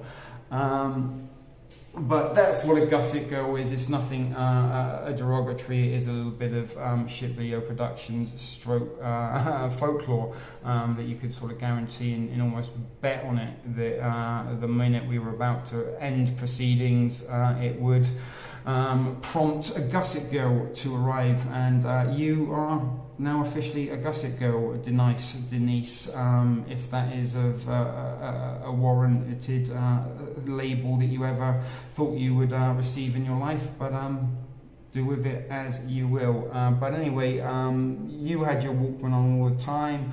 Mick Brown, I prefer old analog tape records, type records and tapes personally. Yeah, there was sort of something about it. When it changed to CD, it just sort of didn't feel the same as sort of plugging a cassette in. And I actually preferred like my Walkman and cassettes more than sort of records, although I did sort of buy records as we did back then. That was how we listened to sort of music. If you didn't catch it on the radio, you had to buy the record. But I always preferred the tape because I literally did, you know, I never left home. Once I got my Walkman, it was around my neck, like from the minute, you know, if I didn't fall asleep with it on, literally the minute I got dressed, that was it. I sort of plugged it in, and you know, in my school, in many schools in my hometown, maybe your schools were the same. They sort of had a ban on Walkmans, that you couldn't have them in the classrooms. They would sort of permit you to have them during your lunch break, but we weren't allowed to use our Walkmans sort of during school hours. And that was because kids were listening to them in the class, and especially, you know, when you had they introduced the little ones that you could sit in your ears, you could kind of sit in the back of the classroom and you know, listen to Rick Astley or Duran Duran, Tears for Fears, Spandau Ballet, whoever it was. And you know, all of these sort of big popular bands of the time were very heavily influenced by synthwave. As of course, Al, you are the most honoured gusset girl of all, my darling. And didn't I tell you before the stream or when the stream started that we had a Sleeping Beauty situation going on?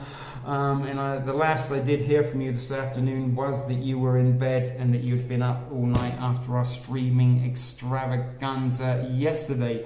And funny enough, darling, synchronicities, I actually did throw this reality decoded rerun stream on as a little bit of a consolidation for any regular offenders that were sort of looking for the shit show tonight. And obviously we didn't go on as planned, as we scheduled or attempted to schedule for. Don't be sorry, darling. I understand you've got a lot more going on than I do, and I'm just glad you're here. No apologies are necessary, certainly not from me, but I figured let's hold the fort. Let's give some of the regular offenders a little slice of shit video productions, even if it isn't at the shit show. And my darling, if you really wanted to, since you've just woken up, you must be wide awake. It's good to know you're ready and you're wide awake. That's a little 80s breakfast show. But I actually really enjoyed this stream and running this rerun, just because you guys give me what I secretly crave, and that's the sort of, sometimes I look for the whoa, I never ever saw it before. And Kelly Kibo, you mentioned something, how I never seem to fail to amaze me. Your comments actually never fail to amaze me. That as somebody that sort of sees what I'm trying to sort of convey, because I think sometimes, you know, I can see it, and sometimes I try to edit it and put it together to my best capabilities, and maybe sometimes why I don't get any sort of feedback or responses, because maybe you can't see the same way as I can. But I did enjoy this, and more importantly, the sort of dual purpose of these presentations is the nostalgia factor, and sort of giving you some of the sights and some of the sounds of the 1980s, which is what I sort of attempted in that special extended 10-minute intro. Now guys, if you really ask me nicely, I might just let you watch that again, because I put so much fucking time and effort into that. I do not know why I did put so much time and effort in, but I am a little bit obsessive compulsive, and the 80s particularly is a decade that I'm very sort of obsessive compulsive about, and it's in the decade I really wish, if I had to live my life over and over again in Groundhog Day in one particular Groundhog decade, it would be the 1980s. Share if you agree, guys. 99% of you might be brave enough. But what I was going to, yeah, all the cool kids are in the house, Al. So what I was going to suggest to you, sweetheart, if you want to get your shit together, My shit's already together. I've got a little bit of a pre-stream buzz on because this has been a far better experience than the one I expected. Sometimes you've got to trick the algorithm by thinking into action the opposite of what you want. But what I was going to suggest, if you have the ability, if you want to, by no means no pressure or obligation, we can Sunday sesh it up at the shit show. But as we've got a hostage audience, or a captive audience rather, I don't mean to say hostage, but as we do have an audience here, I'm pretty sure you could set up a stream over on your PC if you are able and willing to, and I can hold the fort until that is running. We can drop the link and simultaneously run over to there. If we can get some popular demand for that idea, let me know. Sony Walkman Gematria 888.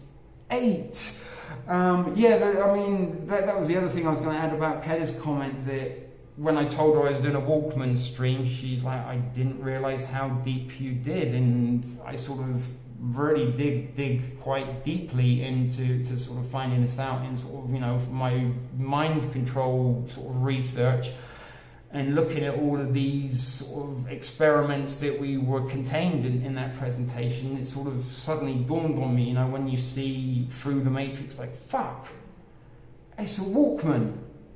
And that's how I put it together. So, you know, in looking at those mind control experiments, almost every single one relied on sticking diodes on the side of your head. But I'm getting no word from Al. Please don't tell me you've fallen asleep again. I say go with this, Toporo.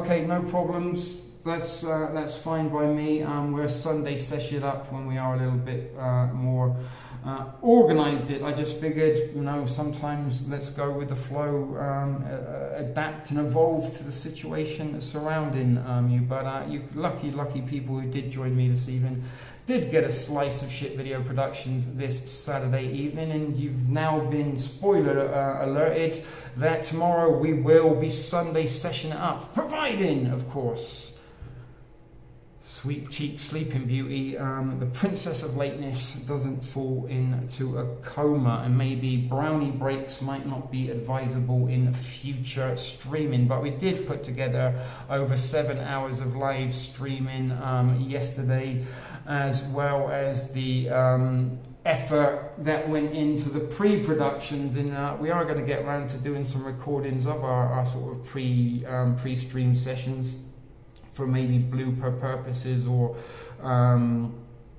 humorous behind the scenes at Shit Video Productions. I need to rest with you all tomorrow. That's cool, guys. So let's say 4:20 Eastern Time, we will schedule the Shit Show Sunday session, which was going to be called After the Storm, I believe, which appropriately titled would be the stream After the Storm. But thanks for those who have joined me here. We have gone over 2 hours. Let me play the... What are you saying yes to? Tomorrow at 4:20? Guys, I'm going to treat you to the intro one last time before I do get the dancing go out, because a lot of hard work went into this, and maybe you guys might enjoy the nostalgia factor and go to bed on a little bit of a feel-good vibe, rather than the sort of doom and gloom from yesterday. Yeah, and again, Marty, sorry, I got you confused with Miss Blanche then, please apologise. Although, were you affected by the storms? I mean, they're saying there was over 60 storms hit the United States yesterday, and sort of somewhat disappointingly on my side, when I woke up this morning, I was kind of hoping to see a whole bunch of articles and reports and videos of the damage, but it seemed definitely silent. The Silence After the Storms was a working title that I did come up with at some point this afternoon. But we will be at you tomorrow at 4:20 for After the Storm, and that's 4:20 Eastern Time, so it'll be 3:20 my time.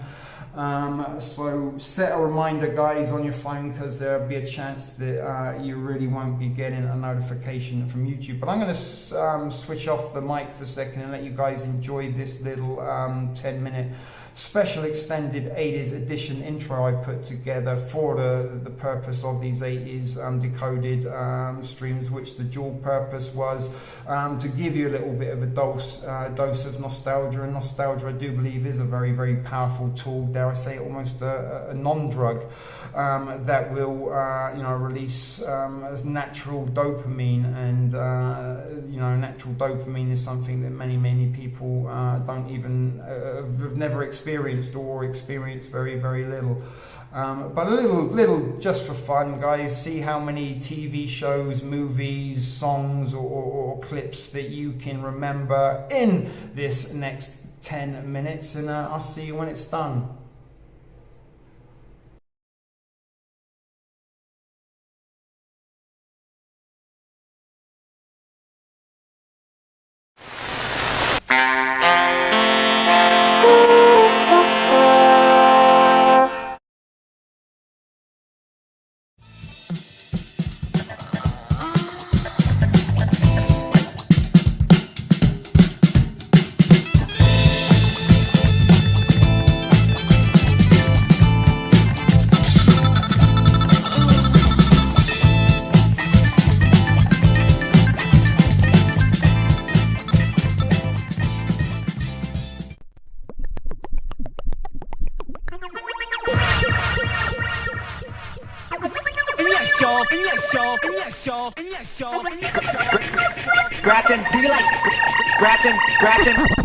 Hi, everyone. Hello.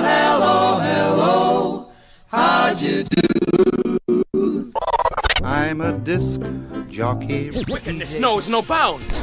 By the power of Castle Grayskull. Look, you say stuck in the 80s? All systems go, Michael. Mix that up. No introduction is really needed.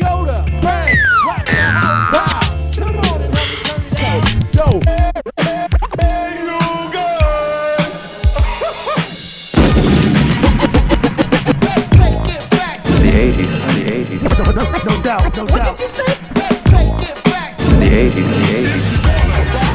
Everybody sing, huh? What? 1, 2,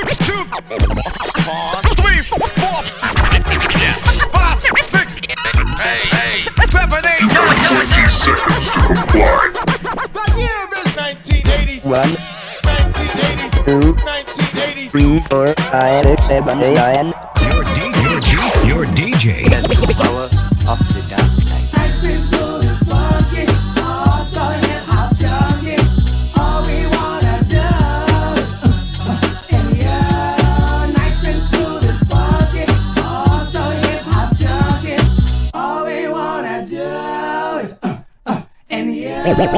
We'll start the music again. Ready? I know you're gonna dig this. Come on, buddy. Get with the beat. I don't know what you mean. Get with the beat. I'm a little rusty on it.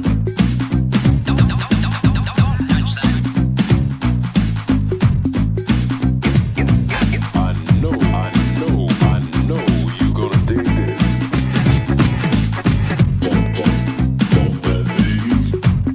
Dig this.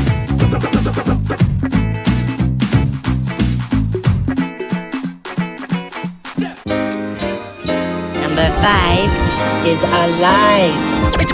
Hey, gentlemen, let's broaden our minds. Lawrence. We're cutting it up. Cutting it up. Rap. Like this. Like this.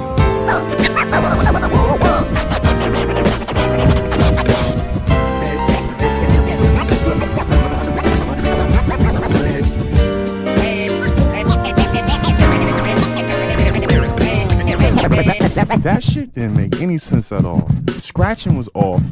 Like, the beat you picked don't even make sense with the scratches. Fuck you was thinking about? Darn it! Freeze!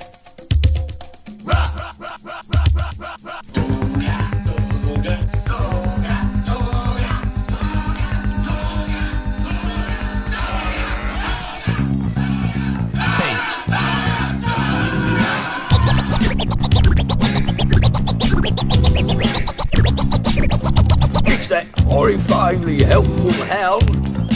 Scooby-Doo, do. Vision, dreams of passion. And all the while I think of you. A very strange reaction. The more I see, the more I do. Baby, telling your body to come along, but white lines. Can't you see I'm burning? Oh, doctor.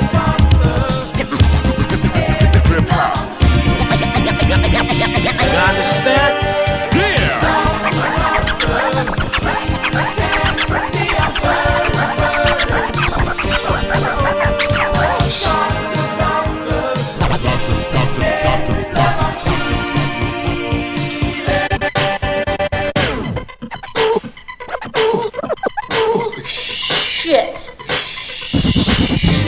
Video production presents Reality Decoded 80s edition.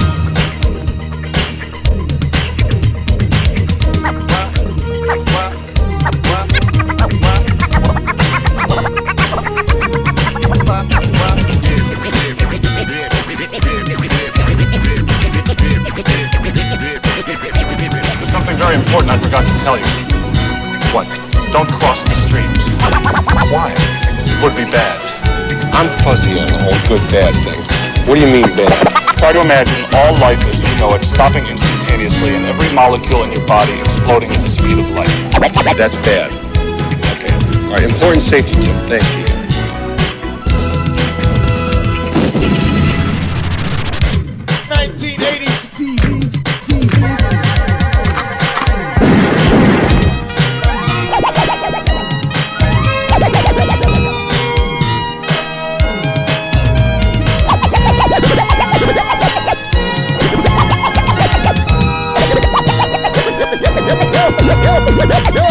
You're nothing but unorganized, grab-ass piece of amphibian shit.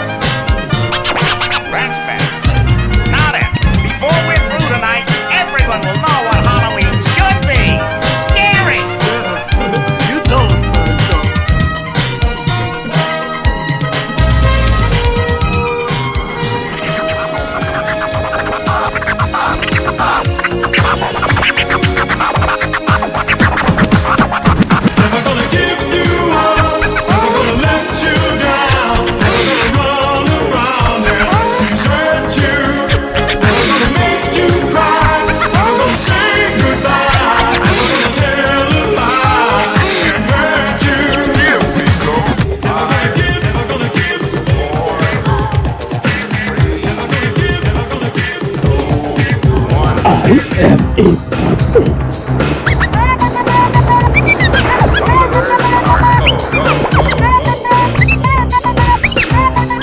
Cups of raspberry juice, my dear. Hold it now. Hold it now. What does it all mean? What do I want? Everybody get his feet. Get down to the fucking beat. Beat.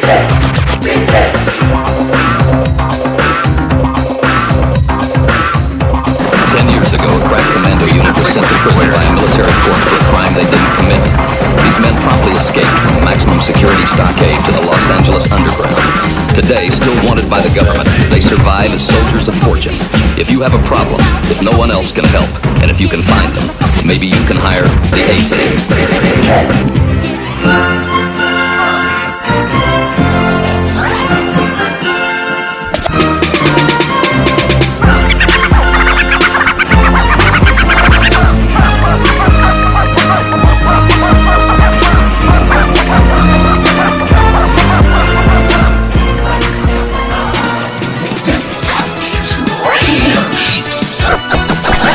talking away. I don't know what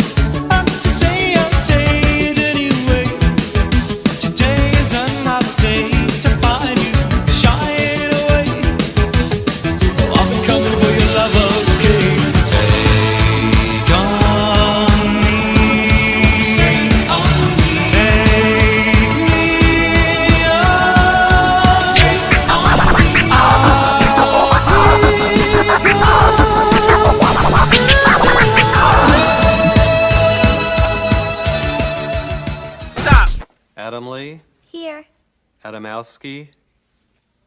Adamson. Here. Adler. Here. Anderson. Anderson. Here. Bueller. Bueller. Sit, Ubu, sit. Good dog. Yeah,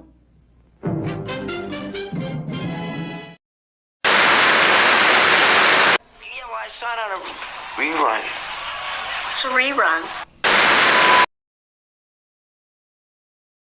So there you go, guys. There's probably a couple of months worth of work you've just witnessed compiled into 10 minutes. Let me get the camera back on before I do remove the intro that I did play that sort of doubled up as a pre-outro, outro, and hopefully you enjoyed that. A couple of people I love certs mentioned on some of the content in there from Sweet Cheeks Sleeping Beauty. The Beasties, yes, they were in there for a second. It is one of those sort of things that the sort of more you will watch that, the more 80s references and maybe forgotten things you will see. Money for nothing and our chicks for free. If only that was true. Mickey Mouse Operations, Rapper's Delight, Oh My, White Lines, I had the cassette. Yeah, I remember sort of, you know, the purpose of the extra scratching in that, and as I sort of mentioned during that little 10-minute nostalgic trip back, Tuna Dude, welcome. You're gusseting it up now, as is the case may be. We will be closing the doors shortly, or me not, I don't know. But scratching, you know, was something that didn't really exist before the 1980s, and I kind of remember, you know, hearing sort of early hip hop in scratching and break beats, and going home and sort of on our old stereo tapes trying to scratch my old LPs. But of course, most household sort of record players and stereo systems relied on belt-driven turntables and not direct drives, and it's very hard to scratch on a belt-driven turntable rather than a direct drive, because direct drive kind of picks up straight away the exact speed, whereas a belt-driven kind of has to speed up or slow down, is the case may be. But scratching in mega mixes become very, very sort of popular in the 1980s, and was sort of the purpose of sort of scratching in mega mixes, the sort of introduction to short attention spans, because, you know, mega mixes very rarely played the song in its entirety. They maybe just played the best bit of the song, which is again what I sort of tried to do there. Now, why I said we might be finishing or we might not be finishing, I actually have the entire set that the 80s mix that I sort of chopped and changed and remixed for that 10 minutes is about an hour long, which has a whole bunch of 80s classic movies, TV and movie references, as well as some sort of sounds from popular video gaming consoles. Now, if you really want, I can shut off I think add audio to this, not just thumbnails or pre-recorded. I think I can add audio, and I do have, yes I can, if I can find it. Okay, I've got to go on the device. And good news, Owl Cheeks, Sweet Cheeks, I found my War of the Worlds, if I can find it. You know what, let's do that for another day. But I do have the set that I remixed and condensed into 10 minutes in its entirety, that we may listen to in another day, because it is very enjoyable to listen to just for the nostalgia factor alone. But as I said, guys, maybe we will wrap it up. It is 2 hours and 20 minutes. If I can monologue it for another 10 and wrap it up at 2:30, that gives me a good round number. But yeah, you know, there was sort of to stop the sort of 80s nostalgia. And I know Miss Blanche, you had a hell of a day yesterday, as most other people in Arkansas, and if anybody else, because there was a lot of devastation occurred yesterday, or maybe there wasn't. I'm not entirely sure. The sort of way it started out, we were looking like we were going to sort of be waking up to the day after tomorrow this morning, but that wasn't the sort of case. Were the storms as devastating as they let us believe, or would like us to believe. And it is very interesting that it was very, very quiet on the news front, and sort of even like Twitter wasn't exactly alive with reports or videos from the affected areas. So that will be stuff we will be covering, I'm sure tomorrow in the Sunday session over at the shit show, and I'm glad you also think it's odd. It's not just me, and that is why it is wonderful actually operating with a co-host, that although we're not mirror image mindset, we do have lots of differences on certain things, but we sort of do have the connectability to be able to piece together the puzzle that we are witnessing and does seem to be unfolding before our eyes in real time. But back in the good old 80s, we're a little bit carefree, and we're enjoying our feel-good factor. And we will probably, we've talked before about doing a frequency special, and that may be something we should look into doing, get the sort of frequency range and see sort of what frequencies, if they're low or if they're high, how they can actually affect the human mind. But I truly believe, after sort of looking into it as deeply as I did, that weaponized Walkmans, or rather Walkmans were weaponized, and they were mind control devices, and they may have programmed our minds into the adults we become. Because again, most of these people, in the movies and in sort of pop music and pop culture, is young people that seemingly only sort of had, my dad didn't have a Walkman, although he kind of did, but he didn't wear it around with him. My mum certainly didn't have a Walkman, and sort of aunts and uncles, or whatever fun language thing, I'll listen to my old wooden wireless, thank you very much. Walkmans, what's that shenanigans?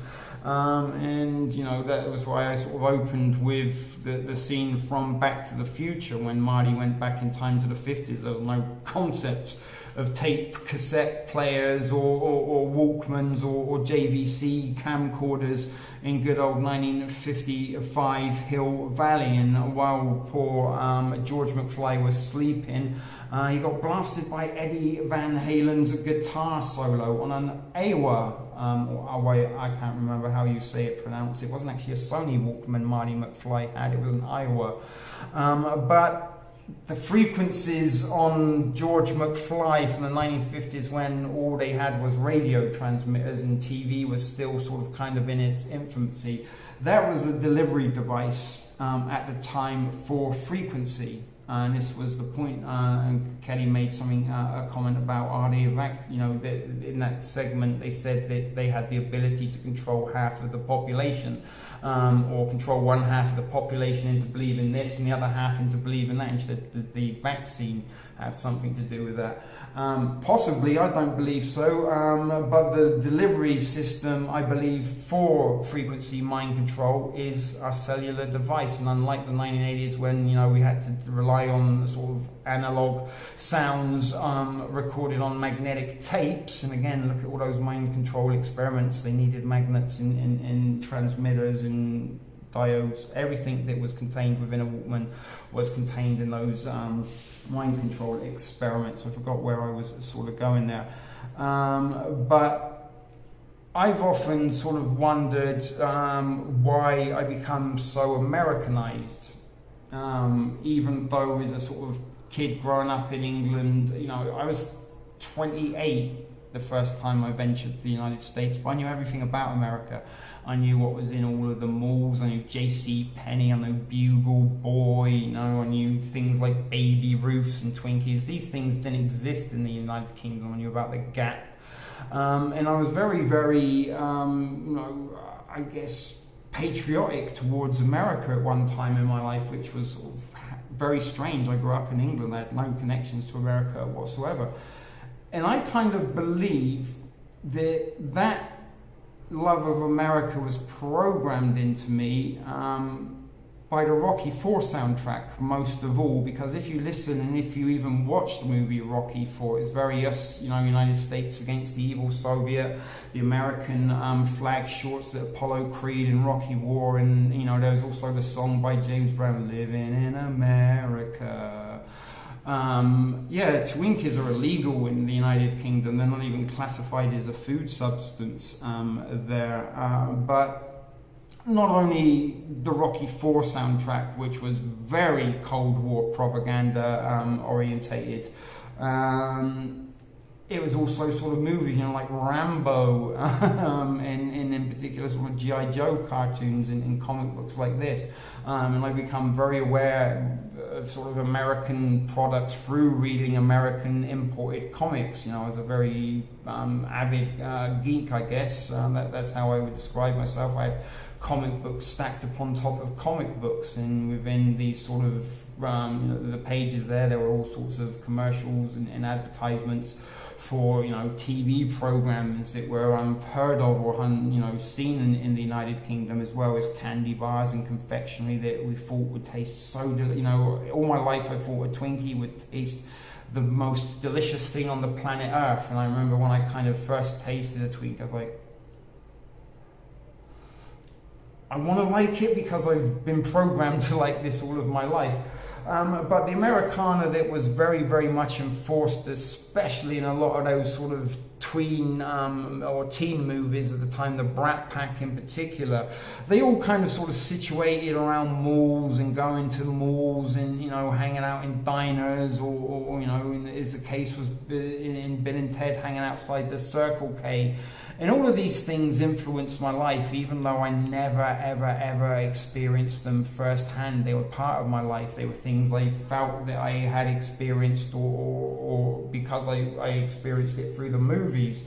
And when I sort of finally did arrive in America, that was what I felt like. I was living in a movie. I was living in America, and I was mesmerized by the confectionery and sort of everything that was America. And I do truly believe that some of that programming was inserted into my mind via my Walkman and my VHS, because if I wasn't listening to my Walkman, I was watching VHS's stuff I recorded off the TV or stuff that I rented, and that was part of 80s life, going in renting a VHS and sitting down as a family and watching it. And as a family we were programmed by the images and the sights and the sounds. And as we sort of realize now that cable boxes, satellite dishes, video recorders, Ataris, Intel Visions, ColecoVisions, all of these devices were radio transmitters. They had the ability to transmit in beam frequencies within the household, as opposed to prior in the 1950s when they come from the radio antennas. They had to sort of, the whole town was the catchment for one antenna maybe.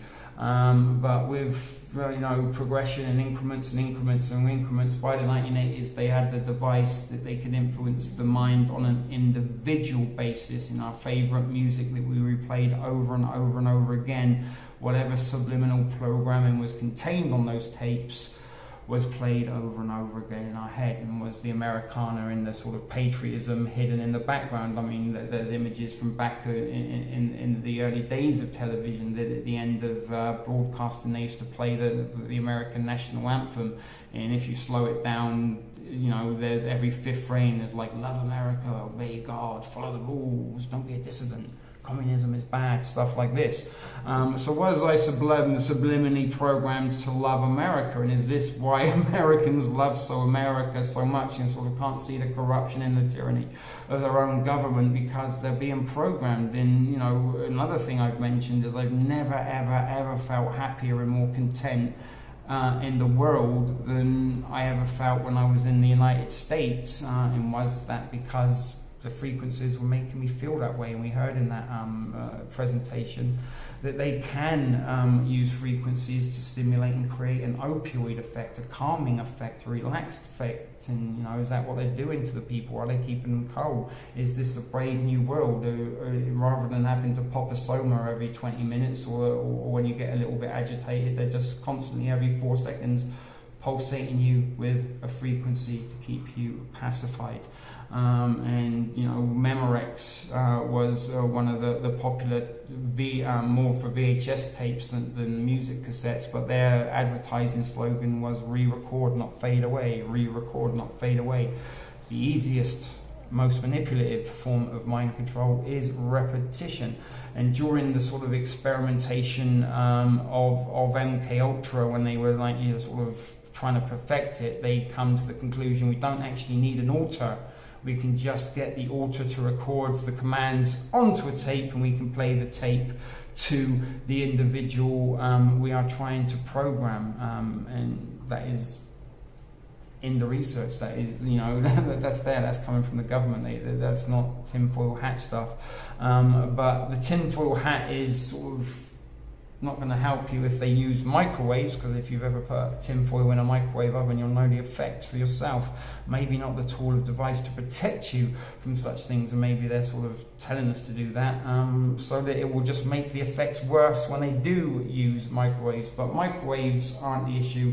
Electromagnetic frequency and radio waves are the issue, and you know, FM frequency modulation, they have the ability to alter the frequency according. And now in our day and age, we have sort of pretty much Walkmans are incorporated with our cell device, or the concept of listening to music on headphones that is committed to a device with RF capacities. And they are also added with artificial intelligence that is there to collect all your data in real time and then use that to manipulate you. And if your artificial intelligence in your cell phone can order the frequency according to whatever it determines you should be programmed with, should it be get a vaccine or not get a vaccine, the ability and the technology and the patents are there for this technology. It's up to us to decide if or not it is in our phones, and it's up to you to or not to believe if Walkmans were one of the first devices that were introduced to us that did start altering our minds without our permission, because you never had to give permissions to Walkmans, remember. But watch this stream again if you did found it interesting. Share it out, and if you want to go off and start impressing your friends with your latest conspiracy theory that you learned off of YouTube, tell them about Walkmans and how they are devices of weaponized mind control.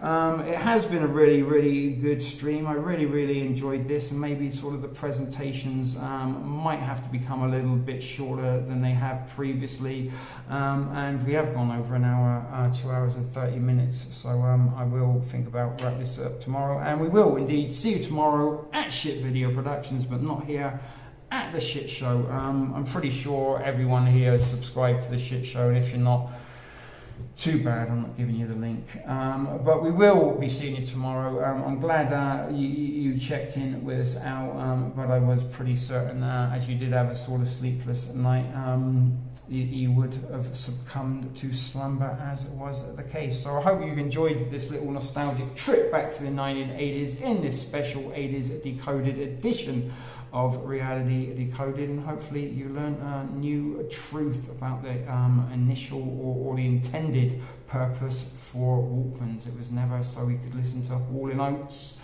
It was never so we could listen to Toya Wilcox or Bananarama or any other of those iconic 80s popular bands that we probably listened to on our Walkmans. Till next time, guys. Please take care, look out for one another, stay as safe as you can be, and I will get the dancing girl into place to play us out of this evening's Shit Video Productions proceedings here at Reality Decoded. And as always, guys, until the next time, the most important thing we can do is be excellent to each other.